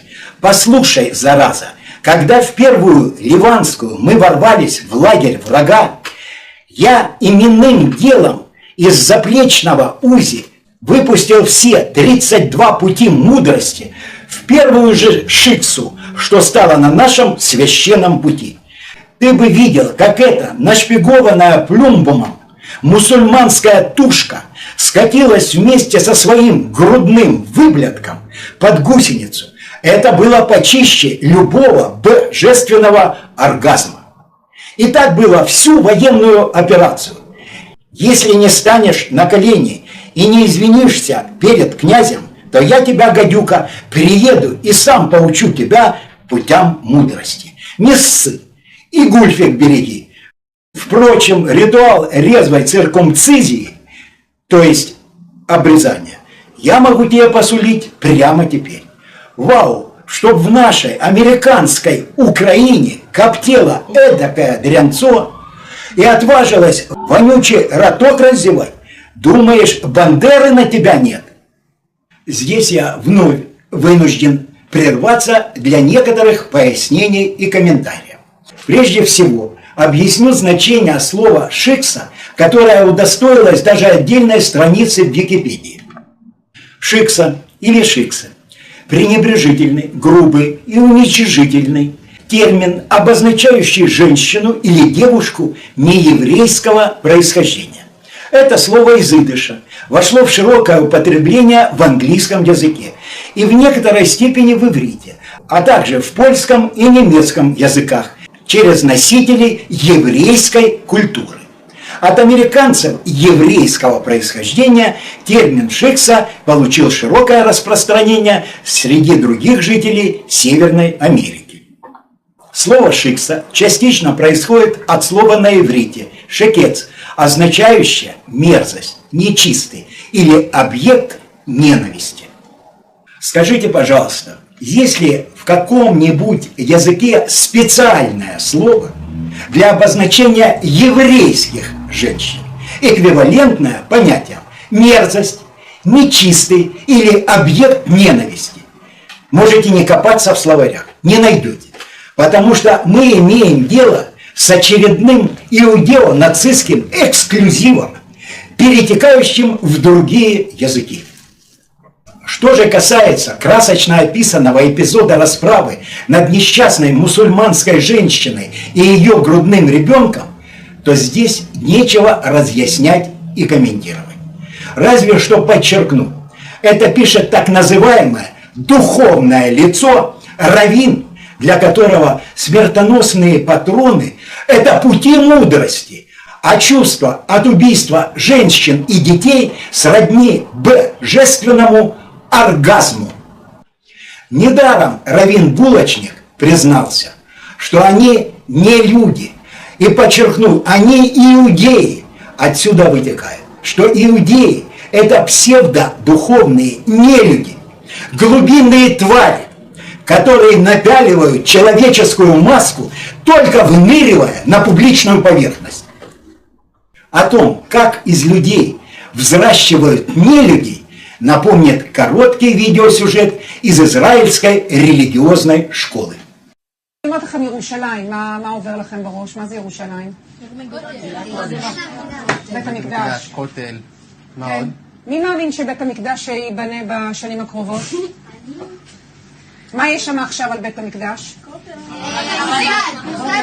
אז מה יקרה עם המסגד? יישבר?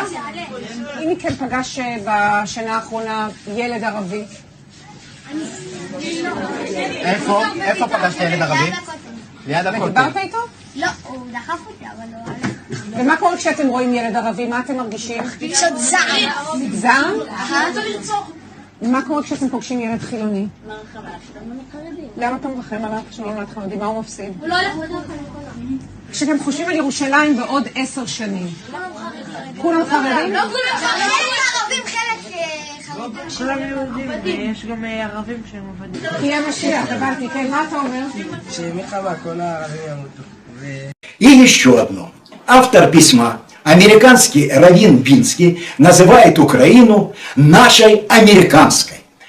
Так это было бы полбеды. К сожалению, несчастную Украину затащили в самую глубину еврейского антимира, где адские твари рвут ее плоть и пьют ее кровь. Что же касается прозрачных намеков на Бандеру, так они уже перестали быть оригинальными. Я уже не раз рассказывал, как образовалась жидо-бандеровская связка и кто в этом тандеме играет руководящую и направляющую роль. Да и что мне бандеровцы, которые, к сожалению, уже стали привычным элементом в нашей среде обитания. Тут в бой против меня готовы вступить гораздо более экзотические персонажи, в частности, жидо-японские самураи. В качестве доказательного материала приведу еще пару адресованных мне посланий, пришедших с той стороны. А заодно с их помощью проиллюстрирую, как гной земли отравляет кровь земли. Это послание пришло еще 27 мая с электронного адреса Тамагочи, Осака, Хабат. Для тех, кто не знает, поясню. Осака – один из крупнейших городов Японии. Тема письма написана по-японски. Включаем автоматический перевод. Читаем. Ходоса, что, видимо, означает ходосу. Внимание! Прежде чем вы ознакомитесь с дальнейшим содержанием письма, позаботьтесь, чтобы рядом не было детей. Далее следует, если так можно выразиться, рисунок для взрослых, выполненный в стиле японских аниме. На 3 сердечках надписи на русском «Хо-до-со». Все это подпирает глумливая надпись на русском «Святая Троица». Хотя, возможно, эта надпись относится и к нижней картинке, на которой мы видим изображение любавического рэбе Менахема Мендела Шнейрсона, до недавнего времени именуемого хабатниками королем Машахом, и августейшего князя, верховного архонта Нового Синедриона Пинхаса Гольшмита. Между ними современная версия японского самурая, по виду очень напоминающего боевика японской мафии якудзы. Однако наличие черной шляпы и специфическая эмблема на груди, смысл которой раскроется чуть позже, говорят о том, что это представитель совсем другой мафии. Далее, между японскими иероглифами следует надпись на русском «Ходосо – плешивый мышь». Включаем автопереводчик. В первой фразе прослеживается явный отсыл к известному бандеровскому лозунгу «Ходосо – смерть врагу». Но если автоматически Google переводчик вполне справляется с короткими фразами, то более крупные куски текста он выдает с массой смысловых погрешностей. Поэтому следующий текст я снова приведу в более вменяемом переводе. Японская еврейская община возмущена твоими действиями. В Харьков вскоре отправится специальный представитель по имени Макото. Святой и сильный Макото готовится к встрече с тобой. Макото побьет тебя, как еврейский самурай. Теперь тебе следует бояться японских евреев. Помнишь, как ты не хотел заниматься сексом с красивой святой еврейкой, которая пыталась разрушить христианство? Сволочь, мы тебя обязательно накажем. Ты должен был дать нам сперму, но отказался ее пожертвовать. Труп донора спермы уже найден. Слава Израилю, слава Японии, слава Америке. Вечная слава нашему раввину.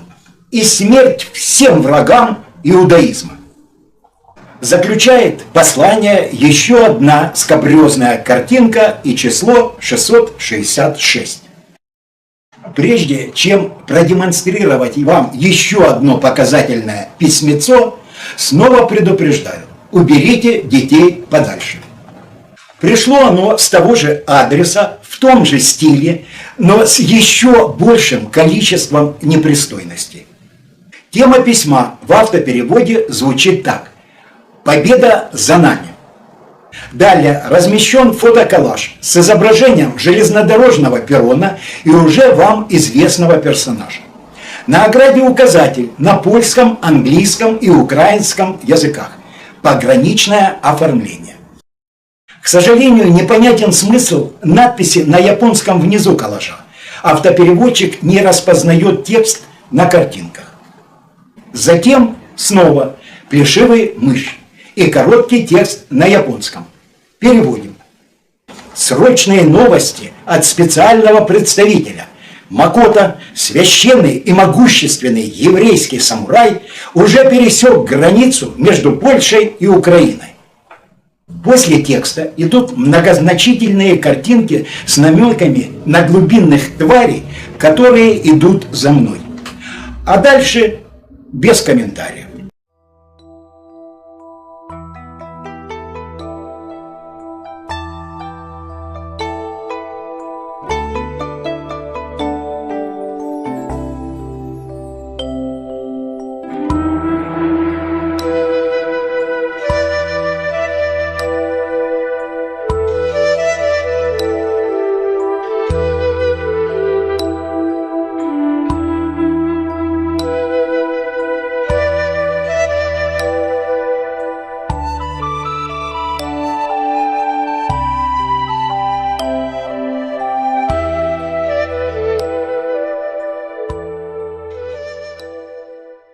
Это не единственные письма в подобном стиле, пришедшие с адреса Осака Хаббат.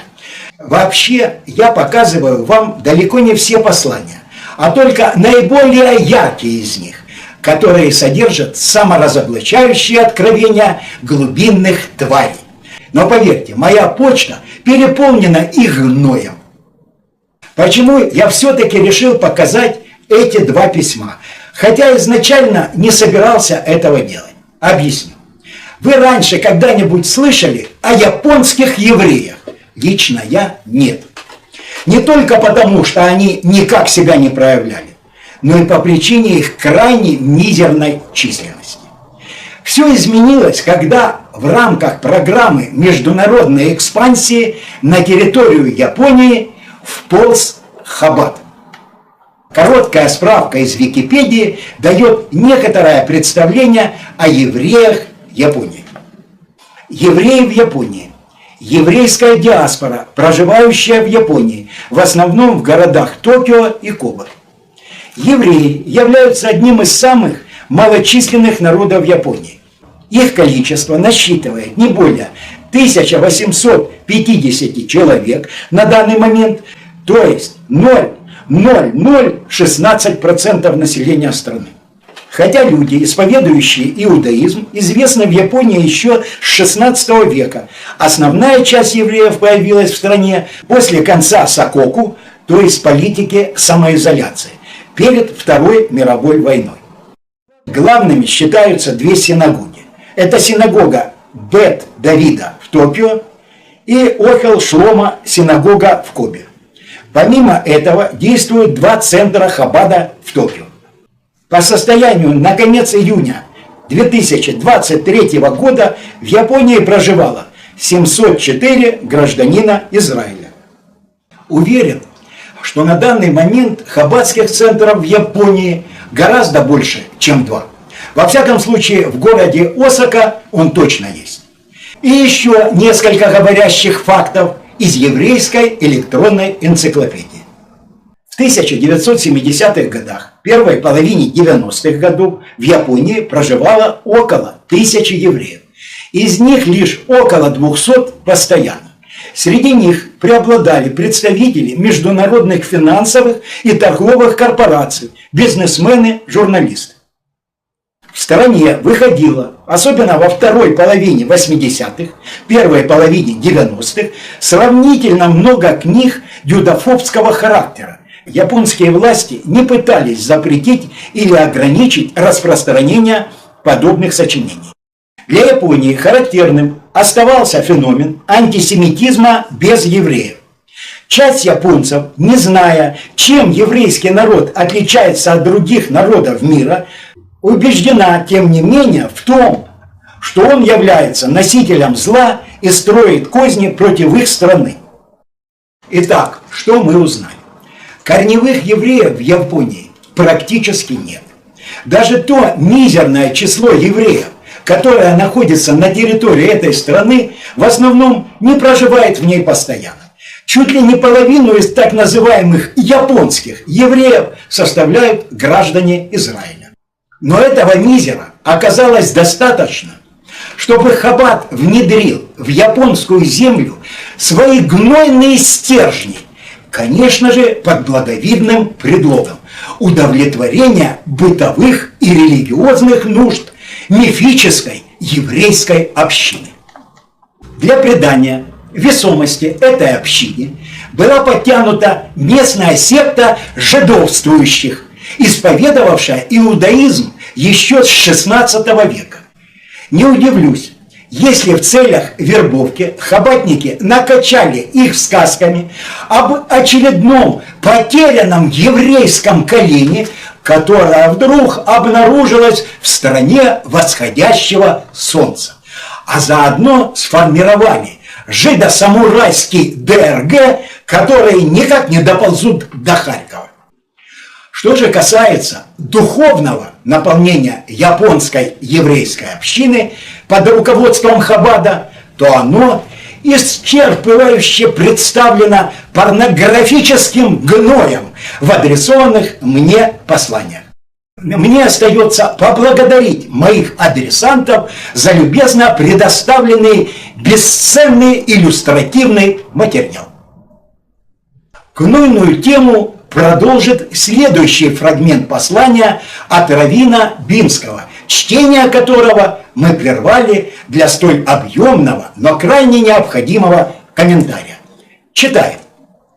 Что ты, мразь, понимаешь об одолисках обоего пола? Когда я целиком и полностью стал с Богом, мой ключ, когда-то легко открывавший множество разнообразных женских дверей, был теперь готов к служению Богу и открыванию тайн Торы. 18. Жизнь. В 18 главе Ваикры Бога изрек, что с меном не лежат, как с женщиной, что Талмуд не до конца соображает, но Каббала видит насквозь. Глянь, что пишет Лайтман о непротиворечии Каббалы и гомосексуализмуса. И помнишь, что отец Каббалы Аризаль в 9-й преамбуле в Шаар аль-Гильгулим рассекречивает тайны мужской души, рожденной в бабьем теле. Представляешь, чмо, секрет Каббалы? две мужчины могут состоять и в стандартном еврейском супружестве. И мой патрон, рав Исраэль Бельский, который много раз заезжал в совок и, сообща с князем, учинял его уничтожение, не стеснялся иметь в распоряжении немного свежих карапузиков-конкубинов, то есть любовных сожителей. Святость, мастерство благодаря усидчивому штудированию еврейской хохмы, подключаться к необъятной энергии БГ и крушить ей своих неприятелей. А с кем спит сексуальное самосознание, неважно. Как видите, общая картина секретов Каббалы, нарисованная раввином Бинским, мягко говоря, несколько отличается от ее романтической версии в подаче раввина Финкеля. Надеюсь, у вас не осталось сомнений в том, какие гнойные пидоры во всех смыслах являются поводырями глубинного народа и от какого БГ они получают свою необъятную энергию. Кстати, упомянутое здесь слово «хохма» означает «мудрость» и является одной из аббревиатурных составляющих названия секты Хаббат. Хохма, бина и даат. Хохма – мудрость, бина – понимание и даат – знание. В своих прошлых выпусках я неоднократно рассказывал о педорастических пристрастиях этих хохмачей. И с той стороны не доносилось ни одного упрека, что я господин Саврамши. Но самое страшное, что глубинные твари отравили своим педорастическим гноем общечеловеческий организм и теперь с радостью наслаждаются содеянным. Очень доступно изложил суть происходящего известный ученый-богослов Алексей Ильич Осипов. Послушайте и услышьте его. Кто читал когда-то Библию, не просто держал в руках, а может быть читал, могут, наверное, помнить о таких городах, как Содом и Гоморра. Там странные явления даже. Представляете, пришли ангелы к Лоту. Ангелы пришли, видели эти содомляне, красивые и прекрасные юноши. И что вы думаете? Приступили к дому, давай их сюда, нам. Для чего? Ну, вот то, что мы сейчас называем, извините, я употребляю такое слово, гомики. Лот говорит, пожалуйста, дочерей даю своих. Нет, не нужно нам. Давай их. Ну, Библия описывает, что Бог буквально ослепил их, этих, тех, кто требовал. Но ситуация-то какая? Дальше мы знаем, что последовало за всем этим. Содом и Гоморра были уничтожены. Причем уничтожены страшным образом. Уничтожены быстро, как говорят, серным огненным дождем. И вдруг мы видим с необычайной силой, не как-нибудь, вдруг в 20 веке вспыхивает, вновь возрождается совершенно дикая, противоестественная вещь, причем не просто возрождается, не просто где-то, кто-то, чего-то. Это всегда кто-то, это было, чего только не было всегда. Нет, что вы, происходит нечто совершенно неслыханное. Не в каком-то там отдельном городишке, Содом, что там, чепуха какая. А теперь мы видим, что это явление насаждается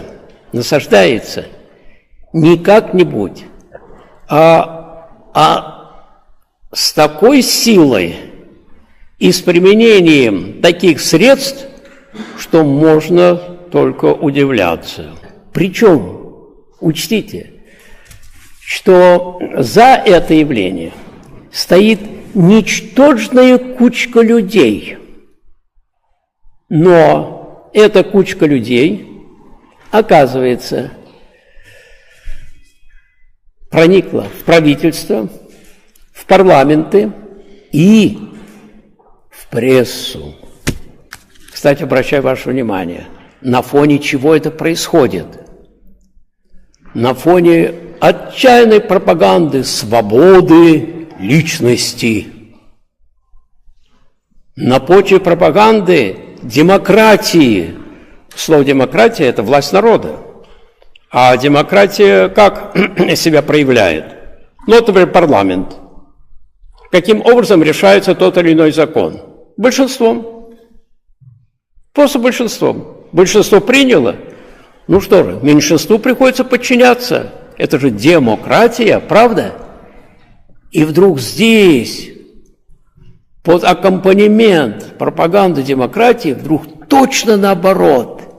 Большинство людей до сих пор против. Во Франции, например, вышло 2 миллиона против, когда собирались принять этот закон и приняли. Протестуют люди. Все, меньшинство начинает командовать большинством. Опять извращение всего. То есть буквально захвачена власть этой небольшой кучкой. Власть кого? Интересно. Вы знаете, Бог, например, в православии именуется абсолютной красотой, первичной красотой. И действительно мы видим, поскольку Он есть первичная красота, то все, что им создано, поражает более всего красотой. Красота, порядок, закономерность всюду. И вдруг здесь борьба против чего? Против этой красоты, против этой закономерности, против всего того согласия и единства, которое царит в природе, вдруг борьба. Откуда? Скажите, как это может быть? Надо же понять, мы с вами соприкасаемся с тем, что тщательно скрывается, чтобы не сказали, что это такое. Но дерево узнается по плодам.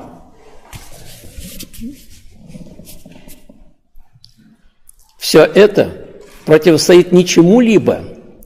Все вот эти гадкие явления, они являются ничем иным, как борьбой против Бога. Ну, Богу ничего не сделаешь, Он есть Дух. Ну, рубите воздух сколько хотите. Машите хоть руками, хоть ногами. Воздуху от этого ничего. С Богом ничего не сделаешь. Ах, так вот, это Его творение. И начинается борьба против именно Его творения, Его природы, Его красоты, Его порядка. Я о чем говорю? О том, что, оказывается, эта ничтожная кучка людей не просто так, которым что-то взбрело в голову, а это сатанизм. Какой? Культовый. Культовый, понятно? Религиозный. Никакими другими средствами невозможно объяснить это явление, как только тем, о чем всегда говорили, что сатанисты есть, что культ сатаны происходит, что они только себя скрывают, в данном случае выходят на поверхность.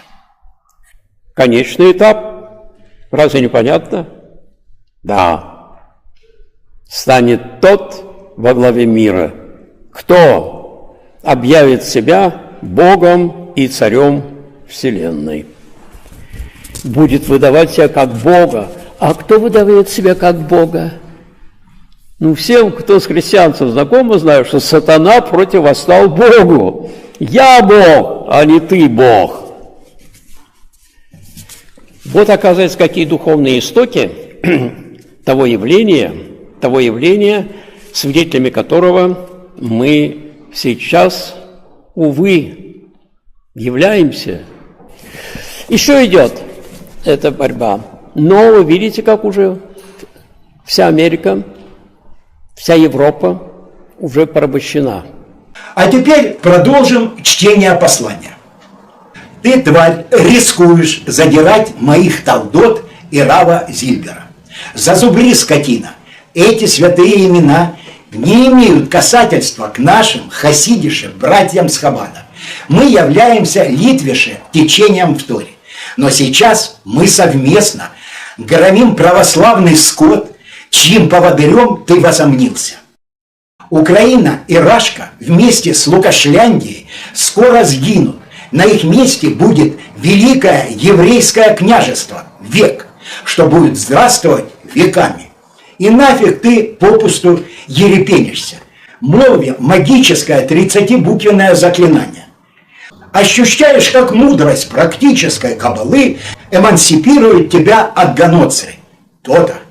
Сейчас в Израиле я ставил дрянные иконки на попа и рубил в щепки гнусные ганоцри и ганоцри-родицу кошерным колуном.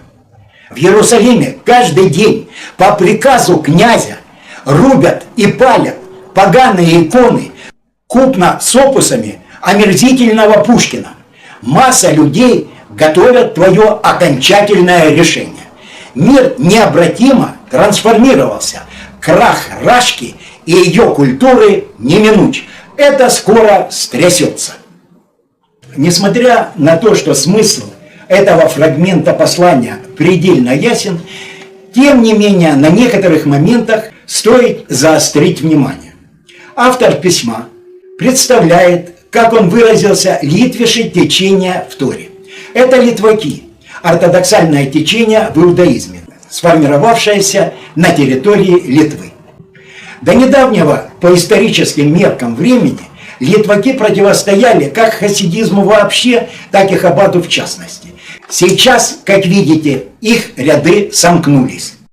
И они выступили единым фронтом против общего экзистенционального врага православия, последнего оплота истинного христианства и главного препятствия на пути к их окончательной победе над человеческим миром.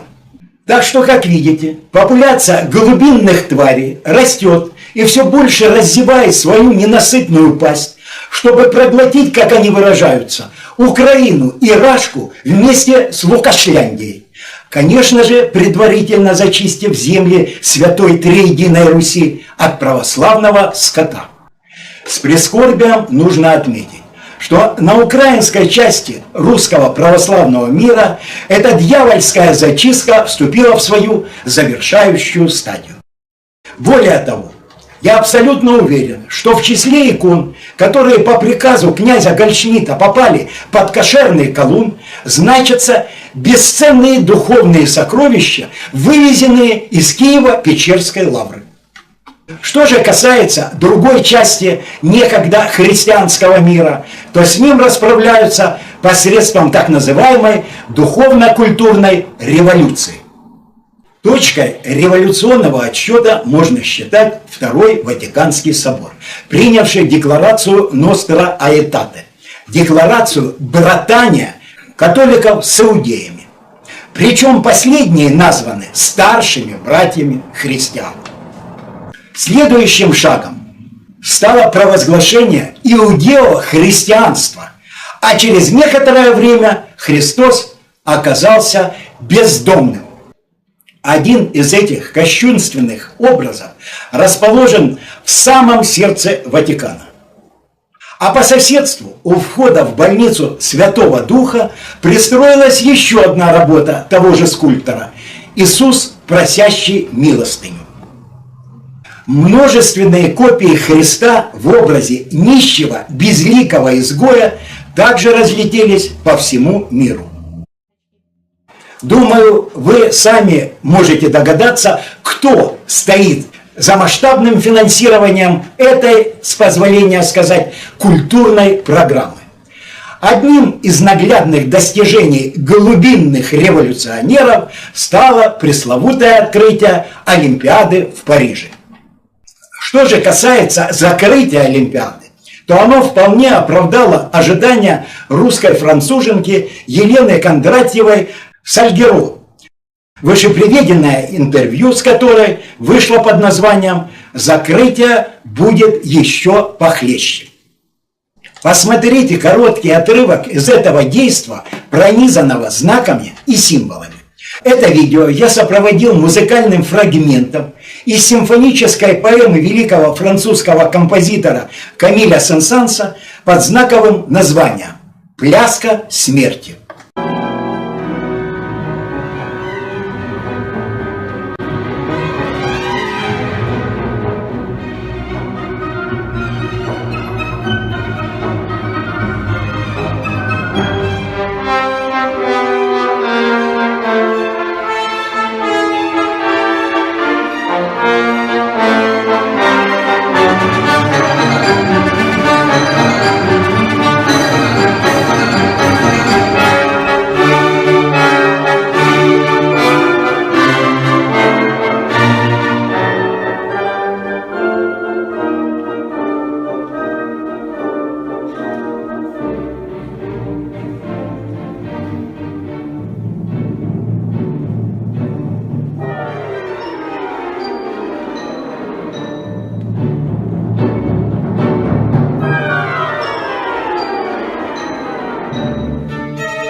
Суть представленного действа коротко изложил в своем телеграм-канале автор и ведущий программы «Постскриптум» Алексей Пушков.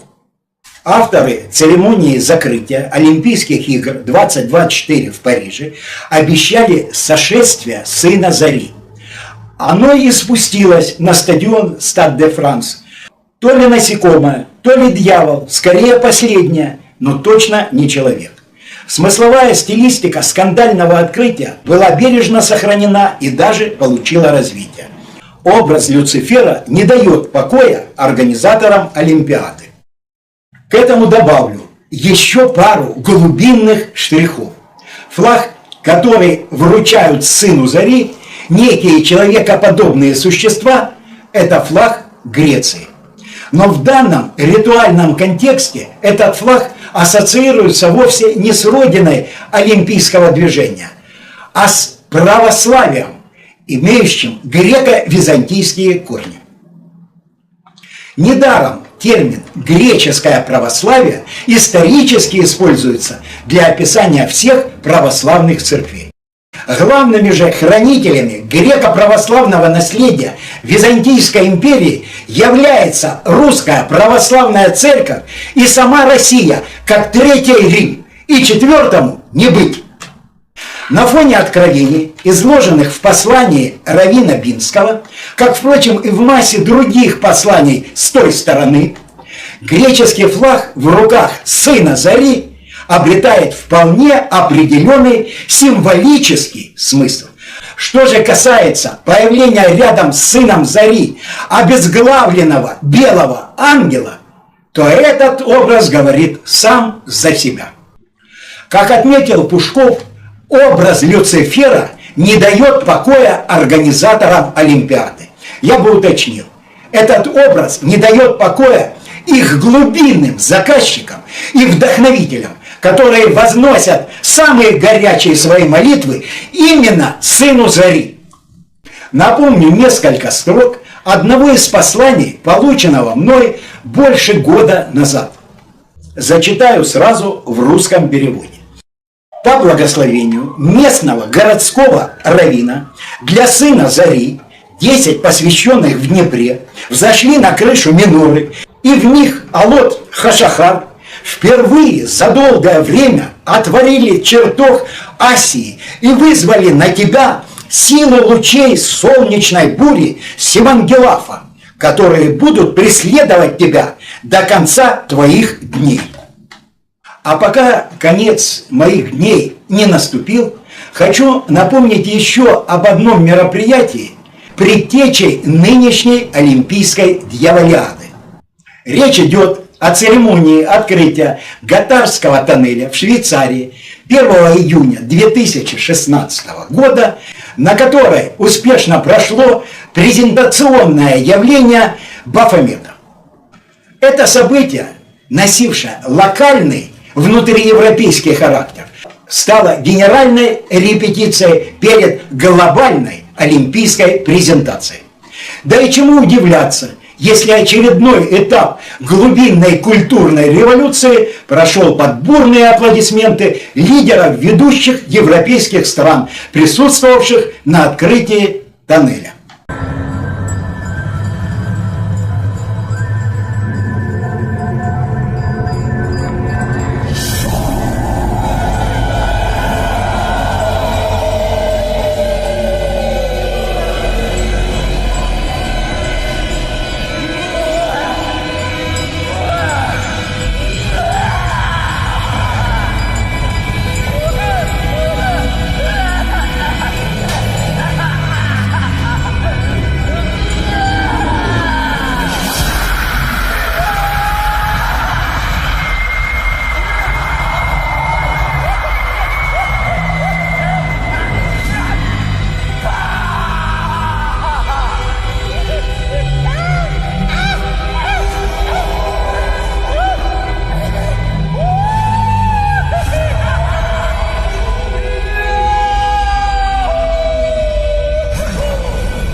Я хочу, чтобы вы запомнили этот рогатый образ, который еще всплывет в дальнейших материалах. А теперь еще пару слов о глубинной культурной революции. В своем письме раввин Бинский красочно описал, как в Иерусалиме вместе с иконами палят, цитирую, опусы омерзительного Пушкина и предрекает крах России и ее культуры. Эти очередные признательные показания однозначно указывают на тех, кто стоит за насильственной культурной революцией в Украине, в активе которой повальный снос памятников Пушкину и уничтожение миллионов книг русской литературной классики. Что же касается уничтожения культуры внутри самой России, то в довоенное время глубинные революционеры добились немалых успехов на этом поприще. Самым ярким их достижением являлся уже полузабытый рэпер Алишер Моргенштерн. Это растатуированное, грязно матерящееся существо долгое время считалось кумиром нового поколения России и, не покладая рук, трудилось над его разложением и развращением. Благообразный облик Моргенштерн принимал только рядом с главным раввином России Бел Лазаром и прочими хаббатскими наставниками, которые высоко ценили вклад Алишера в духовную перепрошивку российской молодежи. Как известно, Моргенштерн свалил из России после того, как Следственный комитет инициировал проверку его так называемого творчества на предмет популяризации наркотиков. Не удивлюсь, если получивший израильское гражданство Моргенштерн сегодня рубит и палит иконы во благо своей новой родины и всего глубинного народа. Я не просто так вспомнил про Моргенштерна. Вам еще предстоит узнать о его новых творческих достижениях уже на земле обетованной. А теперь вернемся к посланию раввина Бинского. Зачитаю следующий фрагмент. «Я попросту горю от благочестивого желания БГ положить конец твоей хуцпе, грязнокровка. Уже увиделся с моими сенаторами и конгрессменами, уже контачили с личностями из одной смиренной дальневосточной страны, уже созванивались с Равом Даниэлем. Впрочем, ты, не дай БГ, еще догадаешься о всем, ведь какие-то ренегаты тебя же надоумили про Навального. Или это потому, что на Фейсбуке наше братство озаглавливается ФБК? Колись, погонь, мне как Раву всю правду говорить надобно. Или в геноме на том же Цугундере висеть будешь шантропа с шваброй в гузне. Здесь, собственно, и комментировать нечего. Разве что для самых недогадливых. Поясню. Под одной смиренной дальневосточной страной подразумевается Япония. А Рав Даниэль – это наш любимый еврейский правдоруб раввин Булочник. А теперь по требованию раввина Бинского колюсь. Те самые ренегаты, то есть отступники, которые навели меня на след заказчиков убийства Навального и выгодоприобретателей от его смерти, это авторы предыдущего послания и лично раввин Харькова Мойша Москович, которые сами все сказали практически открытым текстом, о чем я и сообщил в своем предыдущем выпуске. И только редкий тупица, такой как раввин Бинский, до сих пор ломает голову. Кто же это меня надоумил про Навального? И выдвигает дебильные версии про свое вонючее ФБКшное братство. И последнее по зачитанному фрагменту о швабре в гузне. Как интеллигентно бы выразился Алексей Пушков, смысловая стилистика бережно сохранена и даже получила развитие. Что в переводе на менее интеллигентный язык означает: все мысли гнойных пидорастов вертятся вокруг вожделенных ими жоп, в которых они любыми извращенными способами открывают каббалистические тайны Торы. А мы продолжим чтение. Последний и самый важный кусок послания.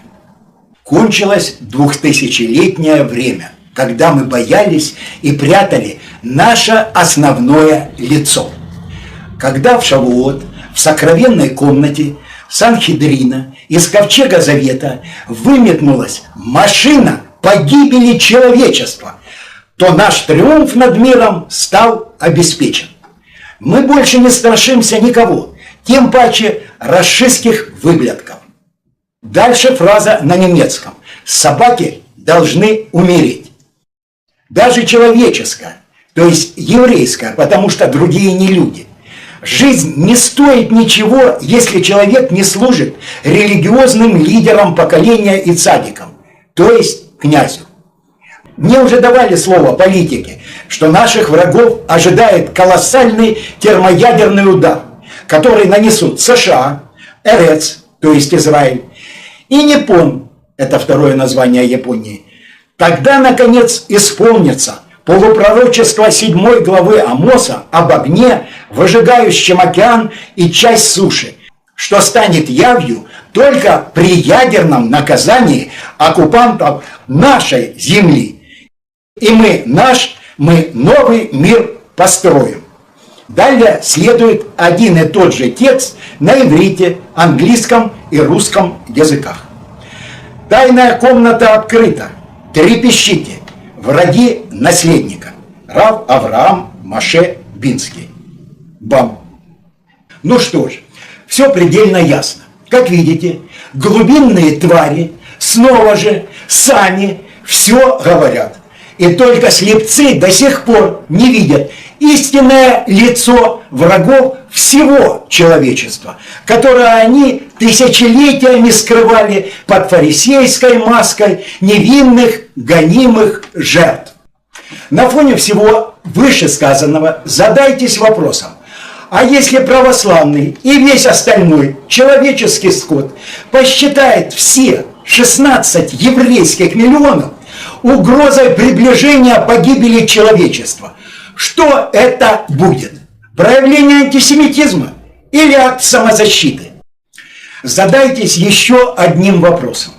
Имеют ли право 8 человеческих миллиардов очистить мир от 16 гноящихся миллионов, чтобы сохранить жизнь и кровь земли?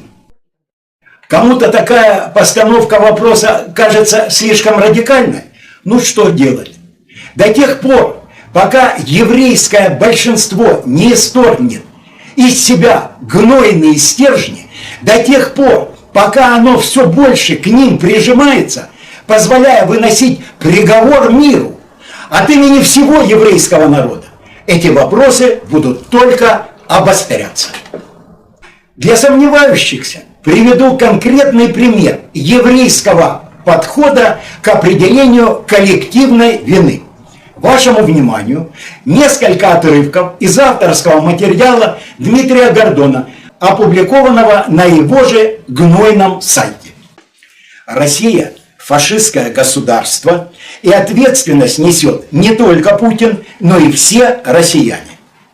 Население России несет персональную, историческую и просто ответственность за преступления путинского режима в Украине, как все немцы были ответственны за преступления Гитлера.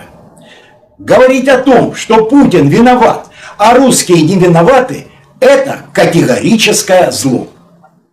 Россия – глубоко порочное, фашистское, нацистское государство, и ответственность за преступления по отношению к Украине несет не только Путин или условные Патрушев, Шойгу, Герасимов, но и все россияне. Россия – конченная страна со сбившимся генетическим кодом населения.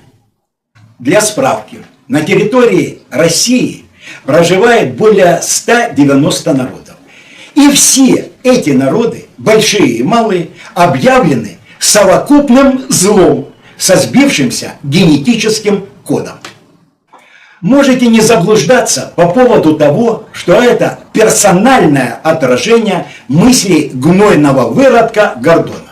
Нет, это только лишь нарративы всего глубинного народа, которыми он отравляет покоренные страны, сколотив из них мощную антироссийскую коалицию. И все это ради своего окончательного триумфа над всем миром, на пути к которому стоит единственное препятствие – Россия. В продолжение темы еще одно короткое послание с той стороны.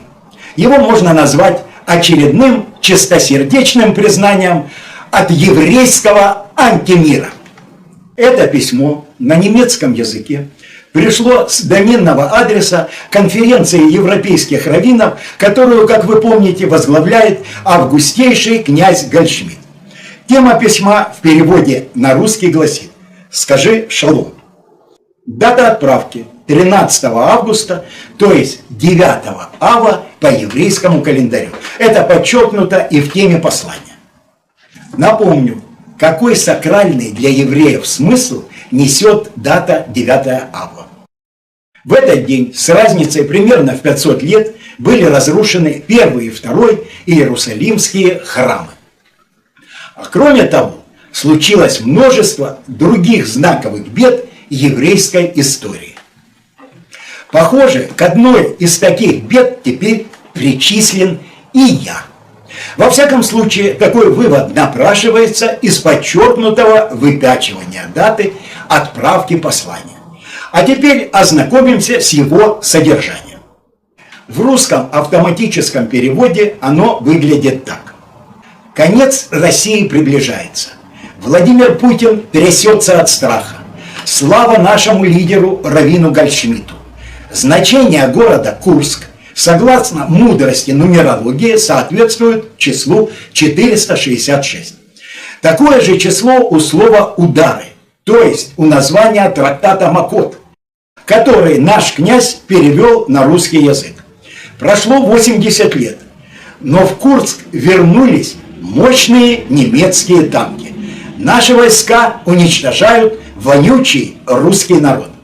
А Россия ждет ядерных ударов от крупнейших еврейских государств – Израиля, США, Японии и Украины. Россия исчезнет с географической карты, а на ее месте возникнет крупное еврейское княжество. Вы окружены своими врагами. Прикрепите белое полотенце к деревянной палке и отправляйтесь на юг, в страну под названием Израиль, где вам сделают религиозное обрезание пениса. Это послание предельно ясно дает ответ на вопрос, которым до сих пор мучаются российские политологи. Сама ли Украина решилась на Курский блицкриг или ее подтолкнули США? Теперь вы точно знаете, кто инициировал этот кровавый кошмар на русской земле. И среди массы оперативных целей четко вырисовывается его генеральная цель – конец России и уничтожение русского народа, а бонусом и уничтожение украинцев, большую часть которых еврейская власть насильно затащила в ряды войск глубинного государства. В отношении глубинной генеральной цели с присущей ему прямотой высказался отец Андрей Ткачев. Я хочу, чтобы его слова услышал каждый русский. Бог давно уже кричит к русскому человеку в оба уха через теракты и все эти беды. Он кричит ему: проснись, человек, тебе объявили войну. За крестик на шее, за русскую фамилию, за паспорт с двуглавым орлом. Ты будешь убит независимо от того, какие у тебя политические убеждения. Ты за ЛДПР, или ты аполитичен, или ты коммунист, или ты за Путина, ходишь ли ты в церковь по воскресеньям, все равно ты будешь убит, если это будет возможно для врага. То есть тебе объявили войну. До каких пор ты будешь делать вид, что этого не знаешь? До тех пор, пока мы перешифруем свое сознание, враг будет делать все, чтобы мы застегнулись на все пуговицы. Чтобы мы расправили плечи и сделали все, что поется в наших классических песнях. Сурово брови мы насупим, если враг захочет нас сломать. И Россия, поднявшаяся как один человек, страшна для врага, и это единственный исход из создавшейся ситуации. Поэтому, если мы сами этого не понимаем, враг нас заставит это понять. Я вижу же в этом единственный смысл от Бога, в этом крике в оба уха: просыпайся, русский человек, просыпайся, русский человек. тебя назначили в качестве жертвы. А теперь обратите внимание на перечень крупнейших еврейских государств. Израиль, США, Япония и Украина. Необходимое уточнение. Из еврейских здесь только Израиль. Все остальные – это страны, захваченные глубинным народом и служащие интересам глубинного государства. Странно, что в этом списке отсутствует Англия, которая веками пропитывалась иудео-нацистским гноем. Показательно, что все 4 перечисленные страны являются точками глобальной дестабилизации, действующими и потенциальными. Украина – это детонатор взрыва в Европе, Израиль – на Ближнем Востоке, Япония – в юго-восточном регионе Азии. Ну а глобальный размах США вообще сложно переоценить. Но сейчас на передовой именно Украина и Израиль, соревнующиеся между собой за звание главного провокатора ядерного апокалипсиса. Украина в режиме нон-стоп устраивает все более наглые провокации в отношении России. А еще делает все, чтобы втянуть в конфликт Белоруссию. А там, глядишь, и Польша подтянется, и дальше по цепочке. Выглядит это чистым безумием. Не менее безумными кажутся беспрецедентные провокации Израиля в адрес Ирана, а также Ливана, Сирии и других ближневосточных стран. Но стоит ли удивляться безумным поступкам Зеленского и Нетаньяху, если их общие духовные поводыри не только оправдывают безумие, но и призывают к нему? Напомню, бесценные признания раввина Булочника. Человек, который говорит, что Машиах раскрылся сегодня, согрешил. Он отодвинул приход Машиаха на много часов. В эту секунду я его хочу. Now. Now. Now. We want Машиах now. Потому что Бог его хочет now. Не потому что я умный. Бог сказал, Ребе нас научил, и мы хотим то, что наш сумасшедший Ребе кричит I'm crazy about Машиах. Он же сумасшедший, сам о себе говорит crazy. И мы должны быть crazy. Но если оболваненные украинцы даже не догадываются, за какую crazy идею они проливают кровь, то на израильской стороне все в курсе происходящего. Короткое видео раскроет глубинный смысл операции, официально представленной миру как борьба с террористами Хамаса.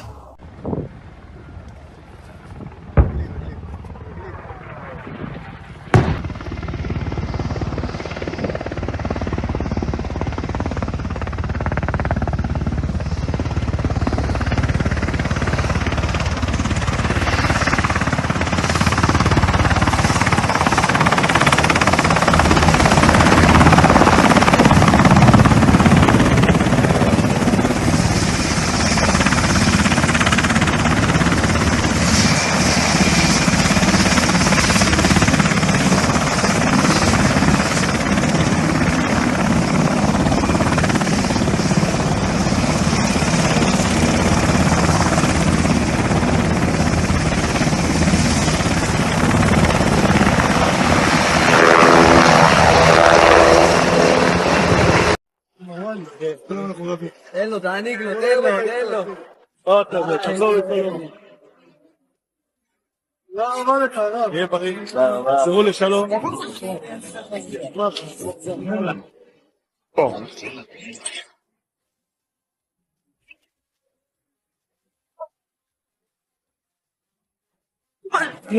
יש פה חייל שהגיע ממיימי, שיקם פה מיימי. אוקיי, אנחנו נביא לו עכשיו טקס הענקת הפת.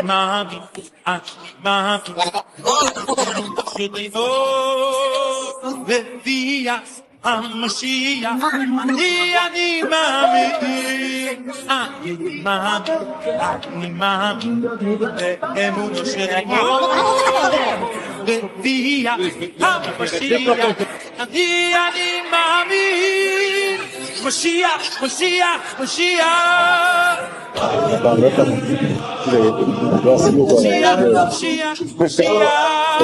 הנה, זה מרגש לפגוש חיילים אלה פרקים אחד, ראה שאני נמצא כאן על איזשהו משיח, גם נמצא על הקסדה, והמשיח הצבאי על הקסדה, אחד ביקש ברכה על החתונה.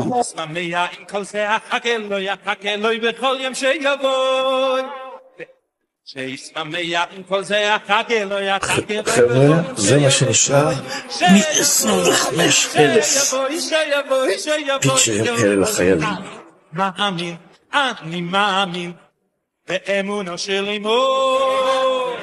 Так что всем тем, кто заявляет, что Зеленский сошел с ума или Нетаньяху сошел с ума, необходимо уточнять, что управление этими безумцами осуществляется из глубинного сумасшедшего дома, который умело использует тактику психической атаки. Беспроигрышный расчет этой тактики можно описать так. Нормальные люди, теряя последнюю надежду вернуть буйного психа в рамки здравого смысла и опасаясь фатальных последствий его кусачей агрессии, начнут этого крейзи умиротворять, отступая перед его сверхнаглым натиском. Но проблема в том, что нормальные люди никак не поймут, что этот безумный натиск будет продолжаться, пока не воплотится его конечная цель – еврейский триумф над миром, в котором последние очаги сопротивления будут стерты с лица земли. А теперь вернусь к тексту послания от конференции европейских раввинов. Как вы помните, тема письма обозначена фразой «Скажи шалом», то есть «Скажи мир». Да и сам финал, исполненный в почти примирительном тоне, вроде как намекает, что у меня есть еще шанс на спасение. Для этого нужно только поднять белый флаг и поползти в Израиль, где меня якобы ждет религиозное обрезание пениса. Специально для крейзи обрезальщиков с той стороны сообщаю. Благодаря моему папе я прошел эту процедуру, как и положено, ровно на 8-й день после рождения, с соблюдением всех правил и традиций. Поэтому при самом безумном раскладе, предполагающем мою капитуляцию и бегство в Израиль, я мог бы рассчитывать только на религиозное обрезание или на худой конец обгрызание своего пениса. Извините, если кого обидел. Короткая пауза для важной информации. Соратники и сподвижники, теперь независимая платформа Ходос работает только благодаря вашей поддержке. Выражаем огромную благодарность всем, откликнувшимся на наш призыв, ведь даже самый скромный вклад позволяет вести нашу общую борьбу на информационном и просветительском поле. Интернет-платформа Ходос, а это результат совокупных усилий целой группы технических специалистов, самая действенная альтернатива YouTube, который подвергает жесточайшей цензуре любое слово, выбивающееся из навязанного глобального мейнстрима. Друзья, будем крайне признательны и за дальнейшую поддержку, ведь, как говорится, без бюджета нет сюжета. Номера расчетных счетов вы увидите в конце этого видео. Спасибо за внимание. А сейчас я хочу представить вам новое лицо. Используя характеристику, которую дал Гоголь одному из персонажей своего романа-поэмы «Мертвые души», я бы назвал это лицо дамой приятной во всех отношениях. Вашему вниманию небольшая нарезка из видеоматериала ИТОН ТВ 7-летней давности. Насладитесь. Добрый день, дорогие друзья, вы на телеканале ИТОН ТВ, программа с большой буквы. Меня зовут Александр Вальдман по-прежнему, а в нашей студии удивительная гостья из Москвы. Я с удовольствием ее представляю. Пресс-секретарь председателя Совета раввинов Европы, главы раввинатского суда в странах СНГ и Балтии, главного раввина Москвы Пинхаса Гольдшмидта Ольга Исаулова. Оля, рад вас приветствовать у нас в студии. Здрасте. Добрый день.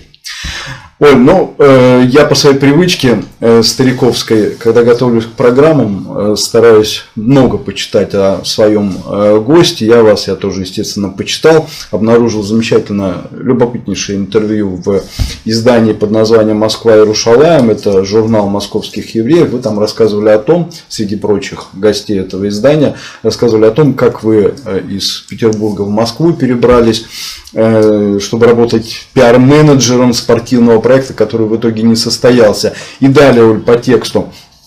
Я находилась в раздумьях, оставаться в столице или же вернуться в Питер. Так летним вечером думы занесли меня в ресторан «Иерусалим» в синагоге на Большой Бронной. Оля, а почему именно в этот ресторан? А почему я появилась в ресторане «Иерусалим» тем вечером летним? Судьба. На самом деле это было связано с тем, что у меня в гостях была моя подруга из Петербурга. Угу. И поход в кошерный ресторан – это была часть туристической программы. Угу. Мы гуляли по центру. Это московская аттракция. Да. А ресторан на Большой Бронной, он такой легендарный. Там летом очень уютная терраса. И я ее туда пригласила посмотреть, что такое кошерная кухня, и показать этот ресторан в синагоге. Собственно, вот так мы там оказались. Угу. А дальше?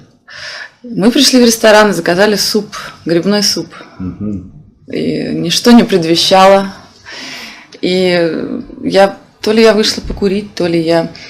В общем, я разговорилась с каким-то религиозным евреем, который начал меня спрашивать, кто я, откуда, чем я занимаюсь.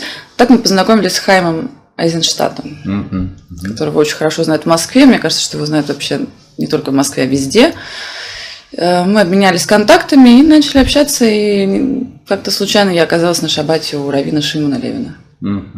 Вот, в общем-то, эта встреча... Его всегда интересно. Да, в общем, эта встреча в синагоге, она определила мою судьбу на ближайшие, уже 2,5 года, потому что несколько раз я увиделась с Шимоном Левиным на разных мероприятиях, и после он меня пригласил.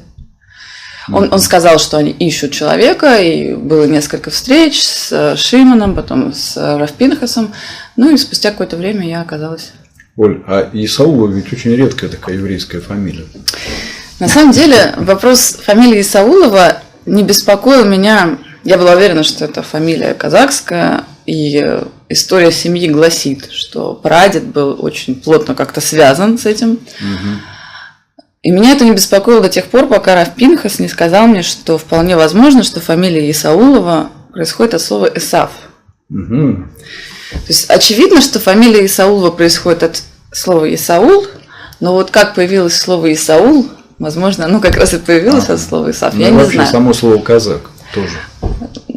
В общем, на самом деле я пыталась найти. Дело в том, что я не видела никогда своего прадеда, и информация о том, какие были корни у него, у меня нету. Но это единственный нееврейский след в моей светлой крови, в моей светлой еврейской биографии. Да. Вам нравится заниматься тем, чем вы занимаетесь? Мне нравится. Мы, правда, еще потом вернемся к этому вопросу. Да, конечно, мне нравится. У меня достаточно разносторонняя деятельность. Нет такого, что я целыми днями пишу релизы или занимаюсь там чем-то одним. У меня достаточно обширный функционал. И мне это... Оль, а как вообще вы относитесь к известной еврейской мысли о том, что два еврея, три мнения, особенно работая в еврейской среде, вам часто приходится с этим сталкиваться? Постоянно. Постоянно. Я думаю, что даже 3 мнения на 2 евреев – это очень скромно. Мне кажется, что мнений гораздо больше на 2 евреев. Мне, наверное, повезло только в том, что, как правило, та информация, с которой работаю я, она доходит до меня уже в последней стадии. И у меня есть один руководитель, который мне ее представляет. То есть, какие-то моменты мы подтачиваем еще, но, в принципе, у меня меньше с этим проблем. Оль, мне несколько раз доводилось с вашей помощью, в том числе, делать интервью с Пинхасом Гольдшмидтом, главным раввином Москвы, вашим боссом, и для себя я понял, что он человек очень глубокий внутренне, но когда он выражает какие-то свои мысли, он очень лаконичен.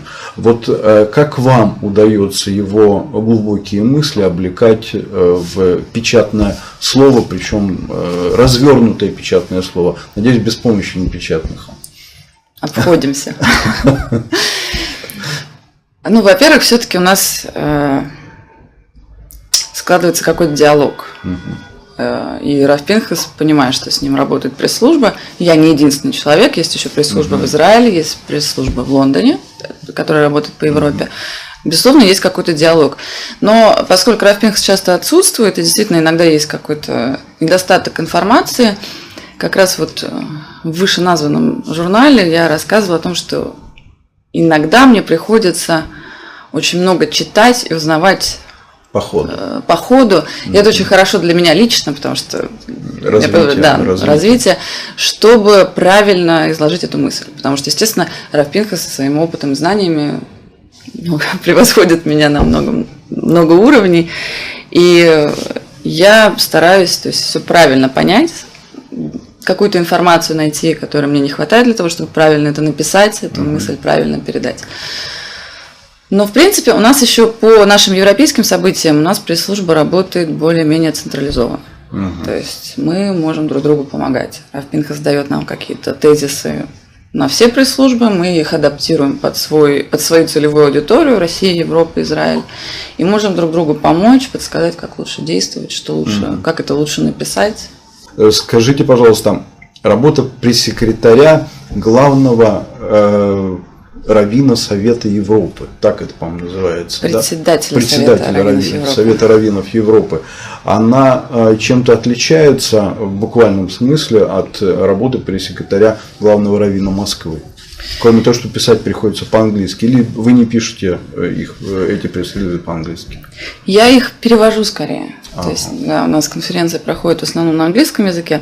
Знаете, есть отличие в том, что главный раввин Москвы, его деятельность она проходит все-таки на территории России. И российские СМИ с большей охотой воспринимают эту информацию. Все, что происходит в Европе, в России менее интересно. А я работаю как раз-таки по русскоязычным СМИ. Это русскоязычные СМИ в России и в Европе. И, конечно, подача информации, она отличается. Если в Европе наши пресс-релизы выходят в одном виде, в России немножко иначе. Потому что мы знаем, что в России, например, некоторые вещи, которые будут интересны в Израиле, какие-то религиозные, более религиозные моменты, они не интересны в России. Есть вещи, которые касаются европейской политики, которые в России тоже не зайдут, потому что они неинтересны, люди не очень сильно в этом разбираются. Поэтому мы пытаемся адаптировать это больше под нашу аудиторию в России. А какие темы преобладают, когда вы пишете о европейских каких-то делах? В основном, в принципе, это темы, которыми занимается организация. Это защита религиозных прав, свобод меньшинств еврейской общины. Это вопросы радикализма, это вопросы антисемитизма, вопросы развития еврейской общины. Мы рассказываем об этом в России. Собственно, те же темы мы затрагиваем в основном в Европе. Но просто в Европе они более остро сейчас. В России это не так ощущается.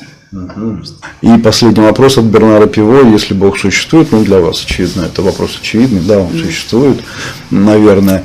Когда вы окажетесь перед ним, перед вратами рая, разумеется, что бы вы хотели от него услышать? Еще рано, конечно. Именно от него услышать или его спросить о чем-то? Услышать от него.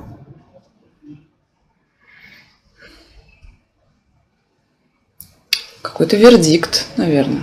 Какой? Как ты, Оля. Молодец ты, Оля. Неплохо все у тебя получилось. Ну, слава Богу. Значит, слава Богу. Бог все видит. Итак, вы познакомились с Ольгой Есауловой, пресс-секретарем бывшего главного раввина Москвы, августейшего князя Пинхаса Соломоновича Гольдшмидта. Перед тем, как поведать, чем вызван мой интерес к этой фигуре, хочу обратить ваше внимание на некоторые моменты из биографии мадам или мадемуазель Есауловой. Одним из самых показательных моментов является посещение кошерного ресторана при Хабадской синагоге, в котором состоялось ее судьбоносное знакомство с религиозным евреем. В чем показательность этого момента? Именно таким, якобы случайным образом, светские евреи сначала попадают в религиозную сферу влияния, а затем, после перепрошивки, богоизбранностью, с удовольствием вливаются в ряды глубинного народа и работают исключительно во благо глубинного государства. А я напомню, стараниями хаббатников сегодня вся Россия и особенно ее крупные мегаполисы буквально утыканы синагогами с кошерными ресторанами, религиозно-культурными и прочими общинными центрами, ловушками, куда затягивают местных евреев, полукровок и даже богатеньких гоев. Напомню еще об одном ноу-хау Хаббада. В последнее время он развернул свою культурно-общинную деятельность вокруг ведущих российских вузов, таких как МГИМО, Московский педуниверситет и прочих. Особая ставка для привлечения студенческой молодежи делается на кошерные столовые со всеми вытекающими отсюда последствиями. Еще один этапный момент в жизни Ольги Исауловой сама она описала следующим образом. Цитирую. «Как-то случайно я оказалась на шаббате у раввина Шимона Левина. Эта встреча определила мою судьбу» и так далее. А теперь самое время напомнить о раввине Шимоне Левине. Это тот самый раввин, который в интервью все тому же каналу Итон ТВ назвал Хаббат историческим феноменом для еврейского народа и характеризовал его как главного экспортера еврейского мира. Как вы помните, ведущий программы представил Шимона Левина как очень известного раввина. И я пообещал рассказать, каким образом Левин приобрел свою беспрецедентную известность. Прежде всего, надо сказать, что раввин Левин долгое время ходил в заместителях у князя Гольдшмидта, когда тот занимал должность главного раввина Москвы. Но когда известность Левина вырвалась за пределы глубинной сферы, ему пришлось попрощаться с таким престижным заместительством и даже уехать из России. Его имя снова всплыло в российском информационном поле, когда временный преемник Гольдшмидта на посту главраввина Москвы Давид Юшуваев решил вернуть Левину его утраченную должность. В принципе, я уже рассказывал эту историю, поэтому ограничусь кратким напоминанием.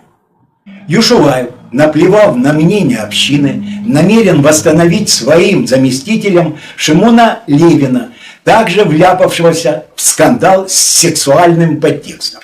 Если вкратце и максимально скругляя острые углы, то в 2015 году Шимон Левин засветился на кадрах скрытой съемки, где он, скажем так, передергивал обрез в своем рабочем кабинете, прямо в синагоге, глядя на что-то весьма скабрезное на экране огромного монитора.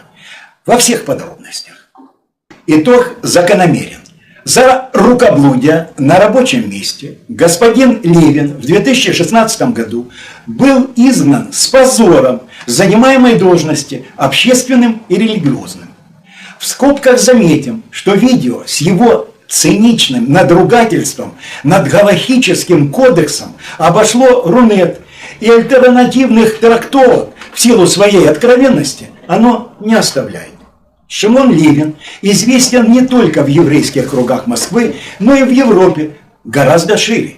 Являлся депутатом Европейского еврейского парламента, руководителем департамента общинных центров КЕРОР, Конгресса еврейских религиозных общин и организаций в России.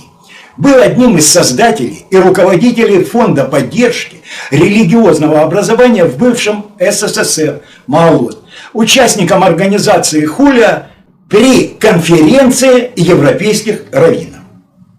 Итак, получив представление о персонаже, сыгравшем в судьбе Ольги Исауловой особую духовную роль, перейдем к следующему знаковому этапу ее жизненного пути – встрече с августейшим князем, благодаря которой состоялся ее карьерный взлет на публично-идеологическом поприще.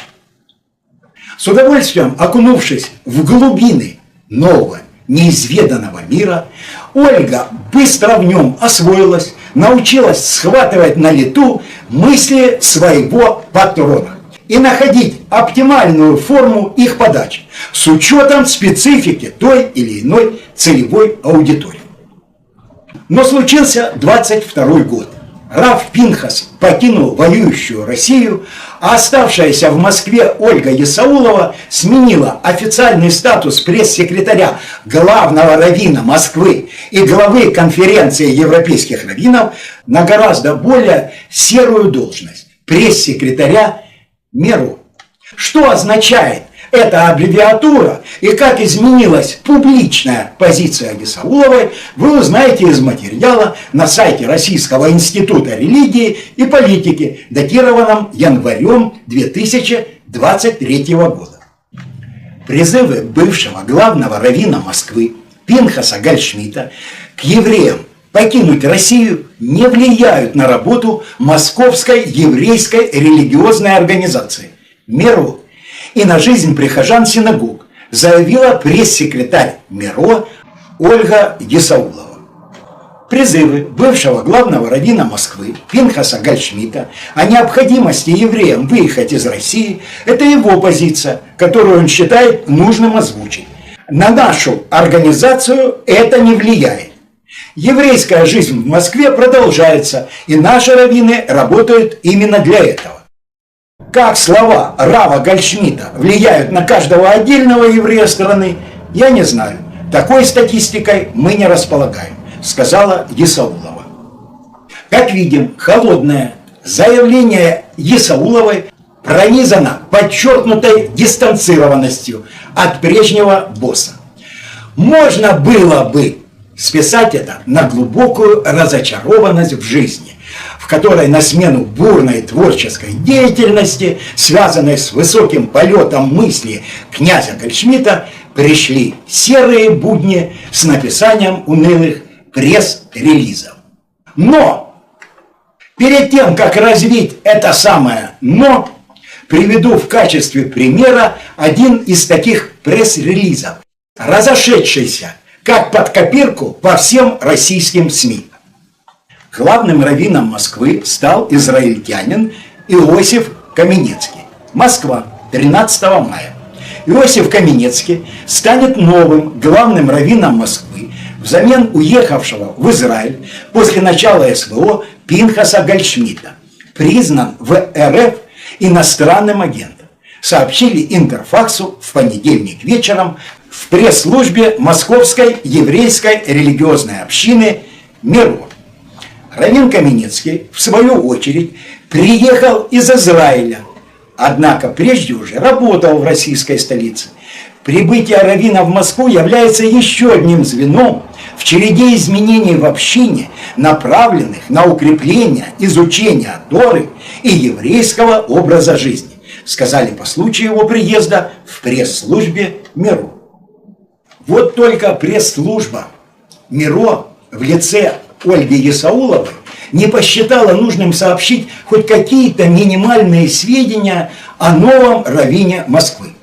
Тогда за нее это сделаю я. Публикация 2014 года на сайте «Евреи Евразии». Читаю. 10 российских раввинов вместе с президентом Российского еврейского конгресса Юрием Каннером прибыли во вторник вечером в Иерусалим с новой миссией РЭК в поддержку народа Израиля. Акция проводится по инициативе главы РЭК Юрия Каннера и по благословению главного раввина Москвы Пинхаса Гольдшмидта. Кроме них, в составе группы заместитель главного раввина Москвы раввин Шимон Левин, руководитель ешивы Тарат Хаим раввин Маше Лебель, известный толкователь Торы раввин Цви Патлас, глава ешивы Оалей Яков раввин Йосиф Каменецкий и другие религиозные деятели.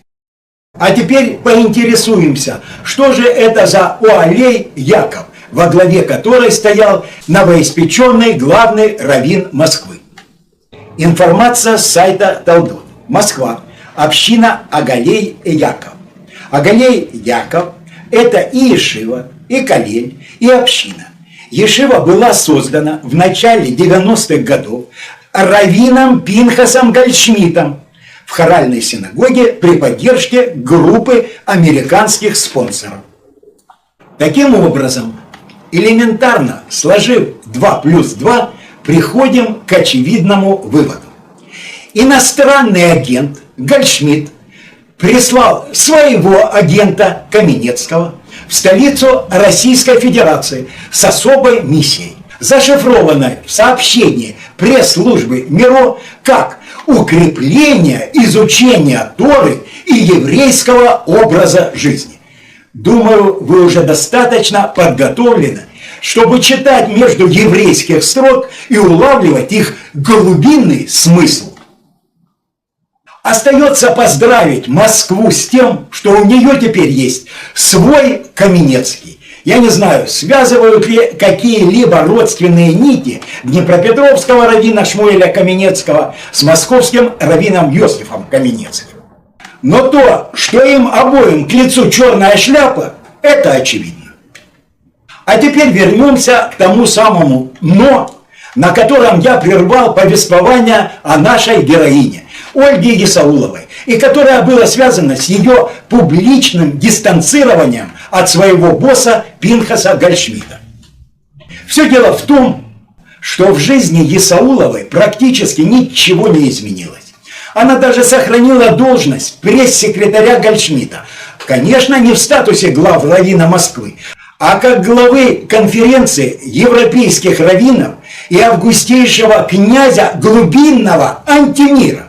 Но, оставаясь в Москве, Ольге теперь пришлось работать под прикрытием официального статуса пресс-секретаря МИРО. Собственно, с ее специфической подпольной деятельностью и связан повышенный интерес к этой даме, продолжающий ретранслировать великие мысли Пинхаса Соломоновича. В первый раз о существовании Ольги Есауловой я узнал из новогоднего поздравления, пришедшего мне на почту 31 декабря 2023 года. Это письмо вам уже знакомо, но лишнее напоминание не помешает, тем более, что речь в нем идет о моей голове. Итак, отправитель Ольга Есаулова. Доменный указатель Рабицер.орг, эквивалентный домену Конференции европейских раввинов. Дата 31 декабря 2023 года. Тема «С новым и последним годом». И сам текст. Планета будет принадлежать хладнокровным существам. Желаем, чтобы искусное изображение Ходоса Эдуарда Давидовича в кунсткамерах Ватикана вскоре дополнилось четко и кошерно заспиртованным оригиналом. Аминь. Да-да, это письмо отправлено той самой милой дамой, которая в интервью на ИТОМ ТВ высказала уверенность, что при встрече с Богом она услышит: «Молодец ты, Оля». Я не знаю, что еще она услышит от своего БГ, но очень надеюсь, что ее следующий пресс-релиз услышат и увидят как можно больше людей в России, в самом сердце которой кипит работа глубинной пресс-службы. Сейчас я познакомлю вас с очередным посланием от Ольги Есауловой, которое было многократно продублировано с разницей в несколько дней. Это первый экземпляр письма. Как видите, отправитель Ольга Есаулова и все тот же домен Конференции европейских раввинов.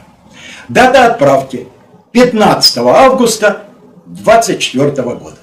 Тема письма на иврите, поэтому сразу включаем автопереводчик. Текст на иврите оказался словом «Курск». Что же решила сообщить Ольга Есаулова по курской теме? Это важная информационная сводка, достойна того, чтобы рассмотреть ее во всех деталях. Собственно, весь пресс-релиз умещен в несколько надписей на одной картинке, уже традиционно исполненной в стиле аниме.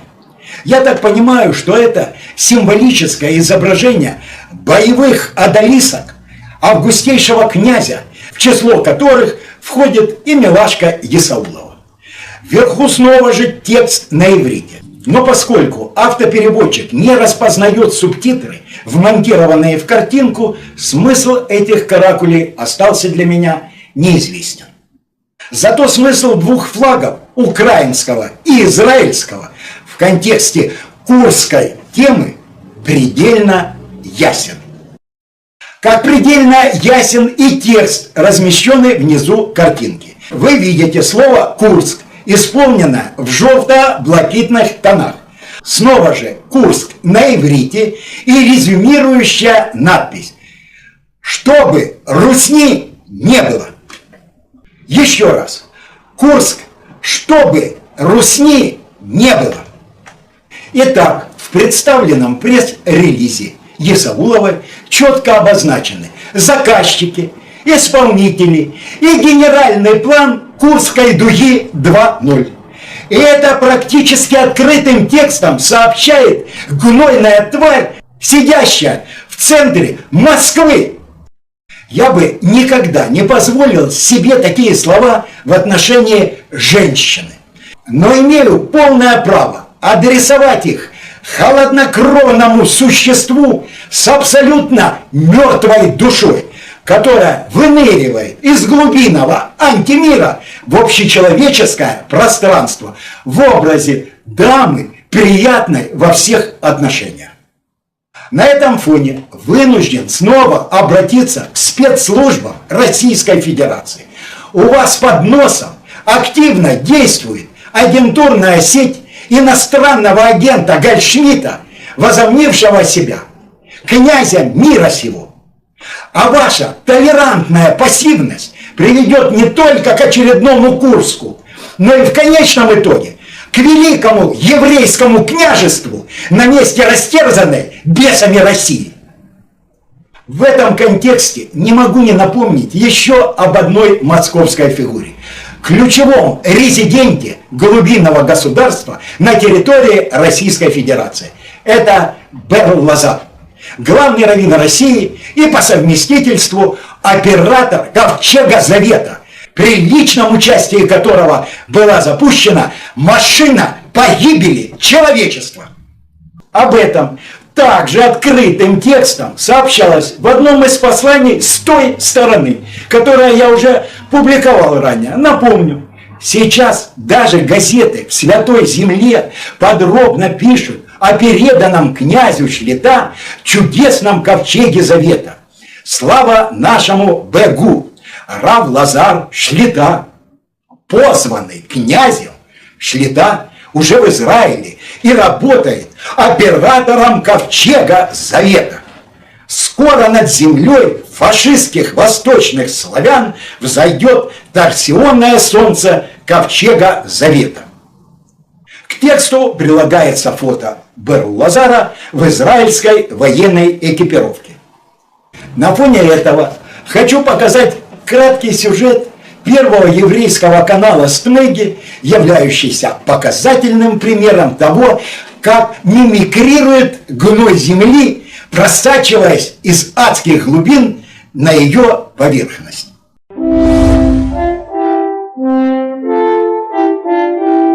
Прежде всего поздравляем всех с этим великим, святым праздником. Это праздник победы, это не только победа над нацизмом, не только победа на Второй мировой войне, но это также победа добра против силы зла.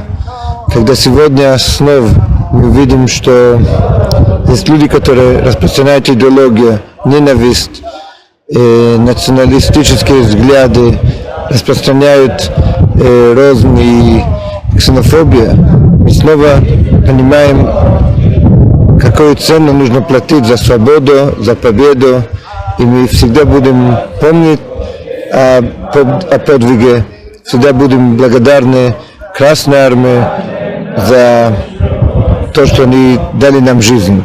Для нашего народа, тем более, победа была спасение, потому что если не победа, наверное, наш народ в Европе был полностью уничтожен.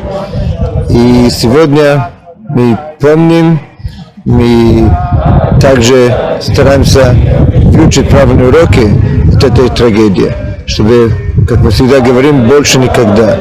Сделали все возможное, чтобы больше такие силы не имели места в обществе, чтобы общество действительно не дало возможность распространять такие неправильные и опасные подходы к обществу, к другим людям. Вместо комментария только что увиденному снова хочу обратиться к российским компетентным органам. Я понимаю, насколько сложно ухватить этих хитрых, скользких тварей за бороды и соскрести с их гнойных рож почти приросшие маски благочестия. Поэтому предлагаю следующее. По заведенной практике на меня можно заочно открыть уголовное дело за дискредитацию еврейской религиозной общины России и разжигание межнациональной и межконфессиональной розни. Я с удовольствием явлюсь даже без повестки, чтобы очно представить все имеющиеся у меня материалы, включая все послания с той стороны. Думаю, по ним можно определить IP-адреса хотя бы тех писунов, кто шлет саморазоблачительные эпистолы с территории России. Но у меня есть условия. Я настаиваю на открытом процессе, за которым смогут следить все уже приговоренные. Вся конченная страна со сбившимся генетическим кодом населения, весь православный скот и все потомки тех, кто, по словам Белла Жара, подарил жизнь его народу. И в завершении темы Курска открытой пресс-релизом Ольги Есауловой приведу краткий фрагмент из беседы профессора Дмитрия Евстафьева с Сергеем Карнауховым на Соловьев Лайв. Первое. Это вызывает волну беженцев. Это наносит непоправимый экономический ущерб не региону, а государству. Это создает предпосылки для задействования структур мягкой силы внутри страны на активизацию тех ячеек, которые развернуты внутри Российской Федерации, для того, чтобы они кричали, в том числе через разные телеграм-каналы, что в России руководство не справляется, что Россия ослабла, что президент не знает, и можно бесконечно эти нарративы перечислять. И главная цель всего того, что они делают, это президент. Конечно. Их главная цель снести Путина. Да. Вот и все. И главная цель это подрыв репутации Владимира Владимировича, разрушение его политического ресурса, разрушение кредита доверия, который он получил на выборах. И для этого распакуют все, Сереж.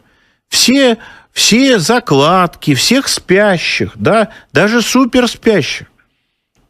Они сделают все подставы, и они будут бить в одну точку. И еще раз говорю, осознавать серьезность, комплексность и глубину постановки задач.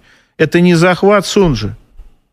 Да, нет. Это смещение президента Российской Федерации и разрушение структур государственного управления. В общем, как резюмировала официальный пресс-секретарь Московской еврейской религиозной общины Ольга Есаулова, чтобы русни не было.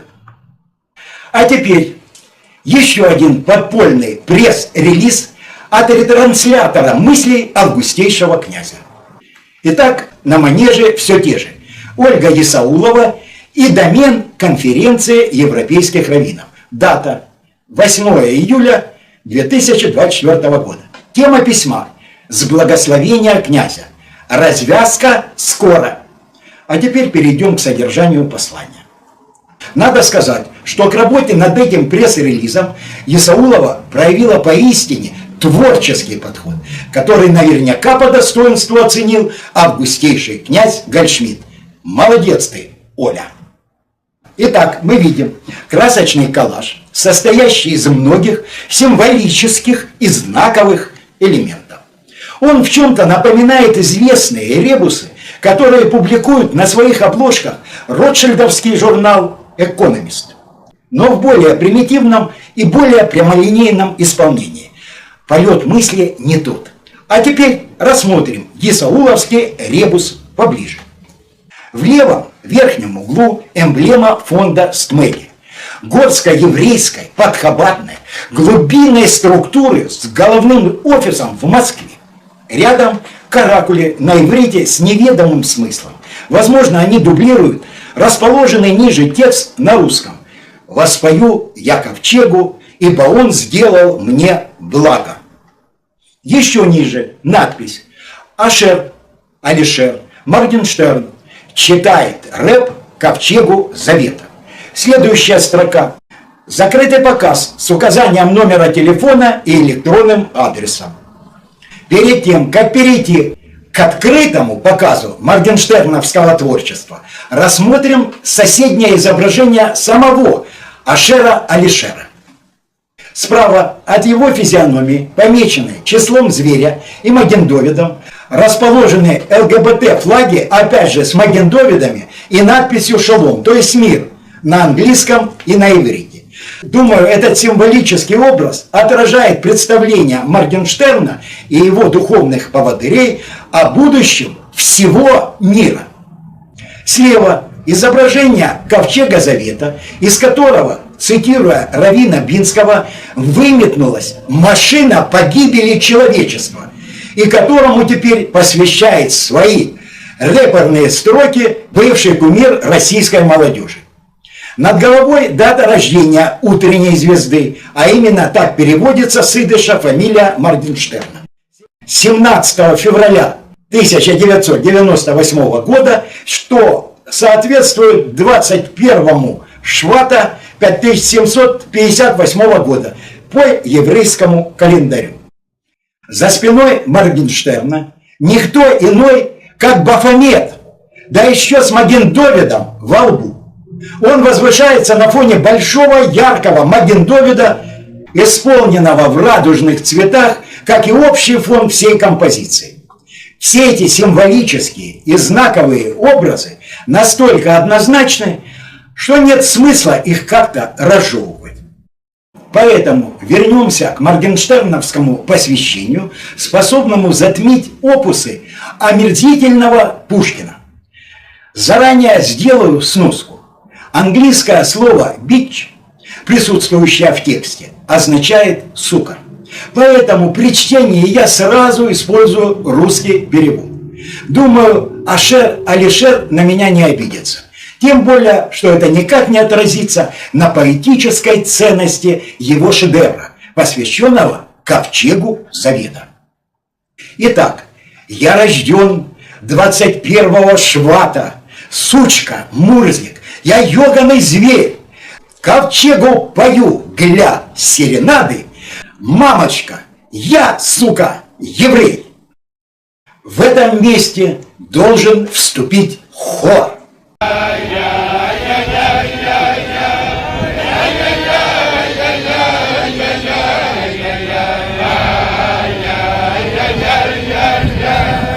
А теперь последний фрагмент пресс-релиза, состряпанного подпольным пресс-секретарем князя Гольдшмидта и получившего августейшее благословение. Перед вами изображение моей головы с красной точкой на лбу. Именно оно, как вы помните, было передано в Ватикан. И именно его имела в виду Ольга Исаулова, когда передавала всеобщее новогоднее пожелание от глубинного народа. Чтобы искусное изображение Ходоса Эдуарда Давидовича в кунсткамерах Ватикана вскоре дополнилось четко и кошерно заспиртованным оригиналом. Ядерный гриб над моей головой – прозрачный намек на то, что зреет внутри Украины и с чем связана ранее анонсированная ядерная пустота на месте Харькова. В этой связи хочу привести одно из недавних официальных заявлений с российской стороны. Начальник войск радиационной, химической и биологической защиты РФ Игорь Кириллов заявил, что у Украины уже есть грязная бомба, оружие, предназначенное для распространения радиации на определенной территории. Кроме этого, Украина, которая, как вы помните, зачислена в глубинный список крупнейших еврейских государств, делает все, чтобы вызвать на себя ядерный тактический огонь со стороны России. И куда бы этот удар ни был направлен, если он все-таки, не дай бог, случится, под него легко спишется грязный ядерный взрыв на определенной территории. А кем и с какой целью определена эта территория, напомнит пара фрагментов из предыдущих посланий. Харьков имеет ту же гематрию 316, что и Иешуа Ганоцри. Не то слово «князь Шлита». Есть 3 слова на «ха», которые его божественно бесят. Христианство, Харьков и Ходос. И он дал зарок разобраться со всеми 3. И еще раз вернемся к пресс-релизу Есаулова, чтобы уже закончить вынужденное копание в этом кошерном дерьме. Рядом с моей головой, увенчанной ядерным грибом, надпись «Моргенштерн против Ходосякина». И приведены строки из моего юношеского стихотворения, которое я написал в 1962 году в возрасте 17 лет. Я родился 6 июня. И с поэзией, и с войной, выбрав дату себе такую, неразлучен ковчег шальной. Прежде чем продолжить тему ковчега, хочу напомнить полный текст этого стихотворения, которое я уже зачитывал в одном из своих прошлых выпусков. Именно из него глубинная пресс-служба, которая отслеживает каждое мое слово, выдернула строки, приведенные в пресс-релизе. Специально для гнойной звезды, называющей себя сучкой и ёганым зверем, а также для всех остальных глубинных тварей, на бис. Хочу прочитать еще одно стихотворение из моего юношеского блокнота. Я родился 6 июня, меньше месяца после войны, и в бинты из боев накануне пеленали протесты мои. Я родился 6 июня, опоздав на 146 лет того дня, как в Россию бунтуя, ворвался поэтической бурей пучеглазый курчавый поэт. Я родился 6 июня и с поэзией, и с войной, выбрав дату себе такую, неразлучен ковчег шальной. Зашнуруйте бигфордовые сети, не сжигайте мои корабли. Я родился, чтобы войти в ваши красные календари. А теперь о ковчеге, или вернее о ковчегах.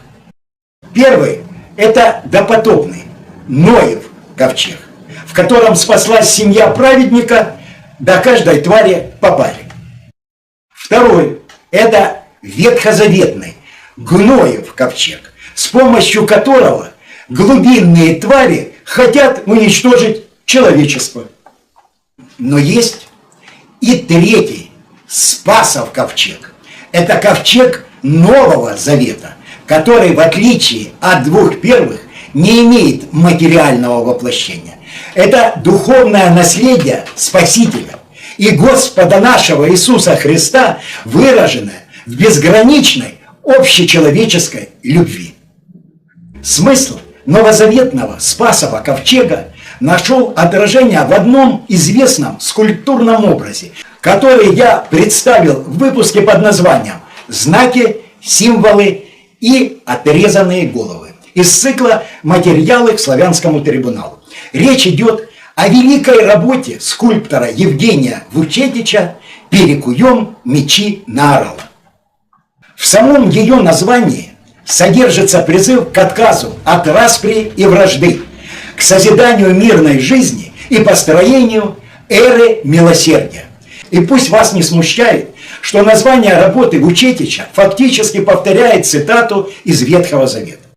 «Перековать мечи на орала» – это одна из тех немногих ветхозаветных ценностей, которые оказались достойны Нового Завета и получили в нем новую, настоящую жизнь. Небольшой отрывок из моего вышеупомянутого выпуска напомнит вам, как выглядит смысловой и символический образ Спасова ковчега и кто всеми силами старается стереть его с лица земли. Рядом со мной в продолжении всей этой большой длительной встречи стоит фигура работы известного скульптора Вучетича. Оригинал. Это композиция под названием «Перекуем мечи на орала». Это авторское название, вы увидите. Год 1957. Я хочу напомнить, что после Второй мировой войны прошло всего лишь 12 лет. И этой фигурой автор напоминал о тех вещах, которые могут происходить, если вовремя не остановиться, в период, когда уже появилось оружие массового уничтожения. Не так много времени прошло после окончания Второй мировой войны, и многие были ее участниками, и они представляли, что такое возможная Третья мировая война с использованием совершенно иных средств, чем в предыдущей, во Второй мировой войне. И я хочу напомнить ее присутствием здесь совершенно уникальную историю, когда все человечество в те годы прислушалось к опасениям автора из Советского Союза, скульптора, и понимая, что действительно ужас новых видов вооружений может окончательно решить вопрос исчезновения людской цивилизации, стали всемирно поощрять вот этот тезис «Перекуем мечи на орала». И пример тому, во-первых, подарок советским правительством этой скульптуры, только парковый вариант, сейчас вы все это увидите, Организации Объединенных Наций. То есть эта скульптура стоит, парковый вариант, она двухметровая, здесь-то она около метра, перед зданием ООН. Вторая, парковый вариант, стоит в Москве перед Третьяковской галереей, залами современного искусства. На Крымском валу, кстати, недалеко от Крымского моста. В Москве есть тоже Крымский мост. Более того, советское правительство выпускало вот такие сувениры, и их везли на Запад миллионы. Бронзовые, вот такие маленькие копии, большие. Здесь и цена стояла, 10 рублей это стоило. Выпускали марки, блоки марков, «Перекуем мечи», вот эта фигура. Выпускали альбомы. То есть это был тот момент, который заставил человечество реально задуматься над будущим. И в какой-то мере вот эта фигура способствовала разрядке в 1962 году в период кризиса Карибского. Потому что и Хрущев, и Кеннеди в тот момент, не президенты, но они все еще продолжали быть участниками военных действий в 40-е годы. Поэтому они понимали, что такое ядерное оружие и все сопутствующее ему. Но мир как-то вот приободрился, забыл, время пошло, и пошли все эти искривления, особенно, конечно же, это после разгрома СССР. И вот это все отразилось, я вам должен сказать, и на нравах, и на морали, и на искусстве. И как раз у меня есть возможность продемонстрировать вот в области пластики, искусства, да, цены, посмотрите, вот все те же годы там послевоенные. Вот посмотрите на эту фигуру. Указывающий человек, куда он указывает? Явно в пропасть куда-то. Джакометти. Первое место, топ наиболее высоких цен в скульптуре. 141 миллион долларов. И вторая его работа, второе место, шагающий человек. Первый указующий, а тот пошагал. Но посмотрите на эти скелеты. Скелеты реально шагают. Один скелет указывает, второй скелет шагает. И это цена второму шагающему 123 миллиона. И вот мир, вы посмотрите, как высоко оценивает хождение в пропасть, вот, приближение к пропасти. Скелеты шагают. В силу этого, это сегодня фигура бесценная.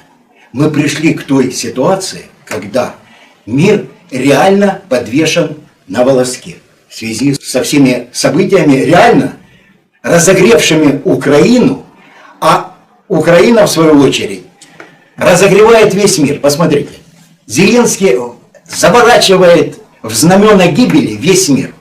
Это же знамя хаоса, гибели и всех прочих последующих выводов из всего этого. И хотел бы обратить ваше внимание, зачитав краткую историю, на момент упоминания в работах Вучитича над скульптурами с 3 мечами. 3 меча у него фигуры. Читаем. Народный художник СССР, лауреат 5 сталинских и ленинских премий Евгений Вучитич создал более 40 скульптурных портретов от фельдмаршала Российской империи до командиров Советской армии. Но, как говорит сам мастер, я только 3 обращался к мечу. 1 меч подняла к небу Родина-Мать на Мамаевом кургане, призывая своих сыновей изгнать фашистских варваров, топчущих советскую землю. 2 меч держит острием вниз наш воин-победитель в берлинском Трептов-парке, разрубивший свастику и освободивший народы Европы. 3 меч человек перековывает в плуг, выражая стремление людей доброй воли бороться за разоружение во имя торжества мира на планете. Хочу особое внимание привлечь к тому, что оригинал всех последующих копий и миллионов разных вариаций, связанных вот с этой фигурой, оригинал стоит в Харькове рядом со мной на линии огня. Если же такая участь постигнет те, что стоят в Москве и Нью-Йорке, это не пойдет на пользу даже еврейскому народу, несмотря на гарантии хаббатских безумцев. Что делать? Вариант «перекуем», боюсь, уже устарел.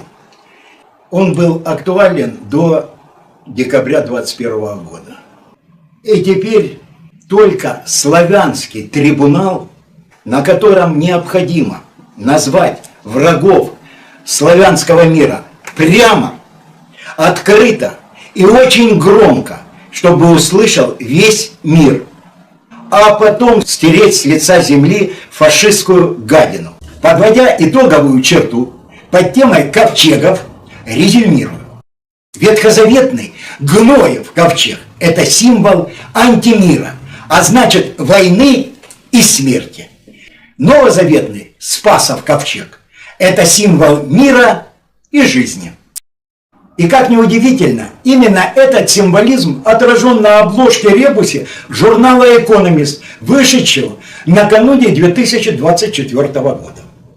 Вверху вы видите противостоящие друг другу изображения Зеленского и Путина. Первый – олицетворение ветхозаветных смыслов Гноева ковчега, на что указывает изображение летящих бомб с его стороны. Второй – носитель новозаветных ценностей Спасова ковчега, над которым изображен голубь мира, несущий оливковую ветвь. А между ними песочные часы. То есть часики тикают, и времени все меньше. Поэтому гнойная сторона решила максимально ускориться и пошла в открытую атаку. Прежде чем вы посмотрите следующее видео, хочу сообщить, что оно зачищено на всем интернет-пространстве. Попробуйте найти программу «Большой воскресный эфир» с Дмитрием Евстафьевым, которая вышла 18 августа на канале Соловьев Лайв. Гарантирую, что ваши поиски ни к чему не приведут.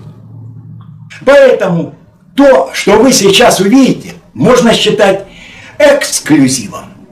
Вашему вниманию продолжение разговора профессора Евстафьева с Сергеем Карнауховым, кстати, известным юдофилом. В этой части их беседы вы найдете причину тотальной зачистки данного видео. Вот они запустили бумеранг запрета православной церкви. Причем запустили это руками раввина. Это же не случайно, это же очень изощренная история. Выставить фронтлайнером запрета канонической православной церкви раввина. Я никогда не поверю, что британцы, которые фактически сейчас, не американцы, а британцы, у американцев свои проблемы, манипулируют Зеленским, это сделали случайно. А они понимают, какой бумеранг они запустили? И этот бумеранг прилетит не в Россию. Вот этот бумеранг, в отличие от всего того, что ты говорил раньше, вот он будет летать над Украиной. Вот этот бумеранг, который кончится, уж извини, скажу, большим погромом. При всем уважении к профессору Евстафьеву я бы назвал некоторые его измышления горем от ума. Я понимаю, ему сложно поверить, что раввин может с открытым забралом пойти в атаку на каноническую православную церковь, которая больше 1000 лет была духовным и историческим хребтом Киевской Руси. Поэтому Дмитрий Евстафьев пытается объяснить этот шокирующий его факт кознями пресловутых британцев, которые манипулируют Зеленским и подставляют раввинов. Но если уж говорить о британцах, то ему ли не знать, кто является глубинным сюзереном не только Англии, но и всего так называемого англосаксонского мира. Ведь тот же Михаил Хазин не раз объяснял в программе Евстафьева, что такое глобальный иудейский проект и какое отношение он имеет к Лондону. А почему глубинный гной стал фонтанировать в публичном пространстве, предельно откровенно объяснил раввин Бинский в своем послании. Напомню, кончилось 2000-летнее время, когда мы боялись и прятали наше основное лицо. Мы больше не страшимся никого. Интересно, в тотальной зачистке своей программы уважаемый профессор тоже увидит британский след. Или, наконец, осознает, почему наущению его патрон на канале Соловьев Лайв дал распоряжение повсеместно заблокировать крамольный выпуск. Ведь в России, которая остается едва ли не последним домом Христа, глубинные твари все еще прячут свое основное лицо. Чего не скажешь о несчастной Украине. Большую ясность о пресловутом раввине дала совместная программа Сергея Михеева и Романа Голованова на канале «Спас», хозяином которого, слава богу, является не Соловьев. Посмотрите небольшую нарезку из этой программы под знаковым названием «Поле битвы», которая вышла еще в декабре 2023 года.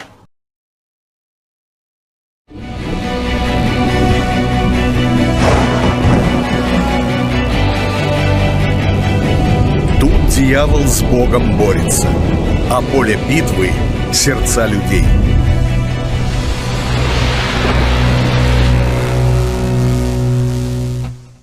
Начнем с дел духовных, которые происходят на Украине и напрямую затрагивают нас, потому что одно от другого мы не отделяем. Вот что творится в борьбе с церковью. Главный раввин Украины рассказал, почему лоббировал в США закон о запрете Украинской Православной Церкви.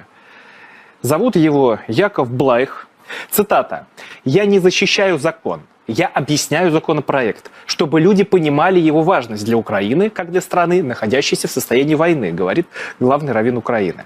В то же время он надеется, что на Украинскую Православную Церковь этот закон не повлияет, потому что она сможет найти возможность сделать так, чтобы закон ее не касался. То есть как-нибудь вот так вот пройти между строек. Ну и параллельно с этим, что произошло, на Майдане зажгли самую большую минору в Европе, принимали участие послы Великобритании и Австрии. А в Днепре была установлена, в Днепропетровске была установлена самая большая в мире серебряная минора. Евреев Киева поздравил и мэр Виталий Кличко. Хочется сказать, ах, Рэбе, лучше бы молчали, ведь неизвестно, что будет завтра, так сказать, да. И кому еще придется, так сказать, присягать, и так далее, и так далее. Ну, первое, да, и самое важное. Ну что ж, вот мы видим, как условный Ветхий Завет, так сказать, да, сталкивается с Заветом Новым. Да, вот мы понимаем теперь истинное отношение как бы к Христу. Вот, потому что, видите, здесь вот создались условия, как бы, да, и люди расчехлились, что называется, да, создались условия, и они напрямую говорят, да, что вот, ну, вообще, это христианская церковь, а что бы ее не расчленить, да, а почему бы ее, собственно, и не уничтожить, да, пусть, так сказать, такими экивоками, но, тем не менее, поддерживают фактически закон об уничтожении канонической церкви. Хочется спросить, а ваше-то какое дело? Вы-то зачем сюда лезете, да, для чего, как бы, да? Мы же не высказываем свое мнение по поводу религиозности в Израиле. Мы же не высказываем свое мнение по поводу, так сказать, устройства иудейских общин. Как бы. Мы же не высказываем свое мнение по поводу, там, какая синагога правильная, какая неправильная. Да? Вот вы-то зачем сюда лезете? Я думаю, здесь несколько обстоятельств. Первое, но все-таки это, давайте скажем честно, хотя мы и признаем иудаизм традиционной религией, тем не менее, да, одной из очень важных частей иудаизма является жесткое неприятие Христа как Сына Божьего, так сказать, как Бога. Жесткое неприятие Христа. Вот это, мне кажется, в данном случае срабатывает. Так. И в той ситуации, когда лучше бы помолчать, по идее, да, особенно находясь в стране, которая, ну, хотя бы формально является христианской, я имею в виду Украину, да, но вот оно не дает, как бы изнутри так и прет, да. Небольшое пояснение к только что просмотренному видео. Яков Довблайх – это главный раввин Украины по нехаббатской линии. Но этот факт не должен ввести вас в заблуждение. Как я уже говорил, все гнойные ручейки давно слились в единый гнойный поток, направляемый Хаббатом. А теперь я хочу снова вернуться к зачищенному выступлению Дмитрия Евстафьева, в котором прозвучали вещие слова про бумеранг, который вернется большим погромом. И я не удивлюсь, если Украина совершит очередной исторический виток и вспомнит бесценный опыт Богдана Хмельницкого. Как любят говорить, на той стороне долг должен быть взыскан. И последнее. 80 лет назад, 17 июля 1944 года, в Москве прошел знаменитый парад побежденных. В тот день по улицам столицы СССР протащились десятки тысяч пленных немцев, за которыми следовали поливальные машины, символически отмывая землю от фашистской нечисти. Но мало кто знает, что ровно через месяц такой же парад прошел в Киеве. В историю он вошел как марш позора. Вот какими словами отметил 80-летие этой даты известный журналист Александр Коц. 16 августа 1944 года по Киеву прошаркал марш позора. 36 918 солдат и офицеров вермахта 5 часов брели по центральным улицам города под ненавидящими взглядами киевлян. Прямо с марша 19 тысяч позорников были отправлены работать на шахты Донбасса. 5 тысяч в Запорожье на заводы Наркомчермета. 4,5 тысячи в Николаев на восстановление порта. Я думаю, что Киев, колыбель русского православия, уже заждался нового марша позора. Он не будет таким многочисленным, как в августе 44-го, а его участники, прошедшие перед памятником Богдану Хмельницкому, не отправятся на шахты и восстановление заводов. Потому что место глубинному гною исключительно в земле. А украинцам и русским я хочу сказать, не забывайте, что у вас одна кровь и одна святая земля, которая не должна достаться вашему единому врагу. Да поможет вам память об общем герое Богдане Хмельницком и общая вера в Господа нашего Иисуса Христа. Аминь.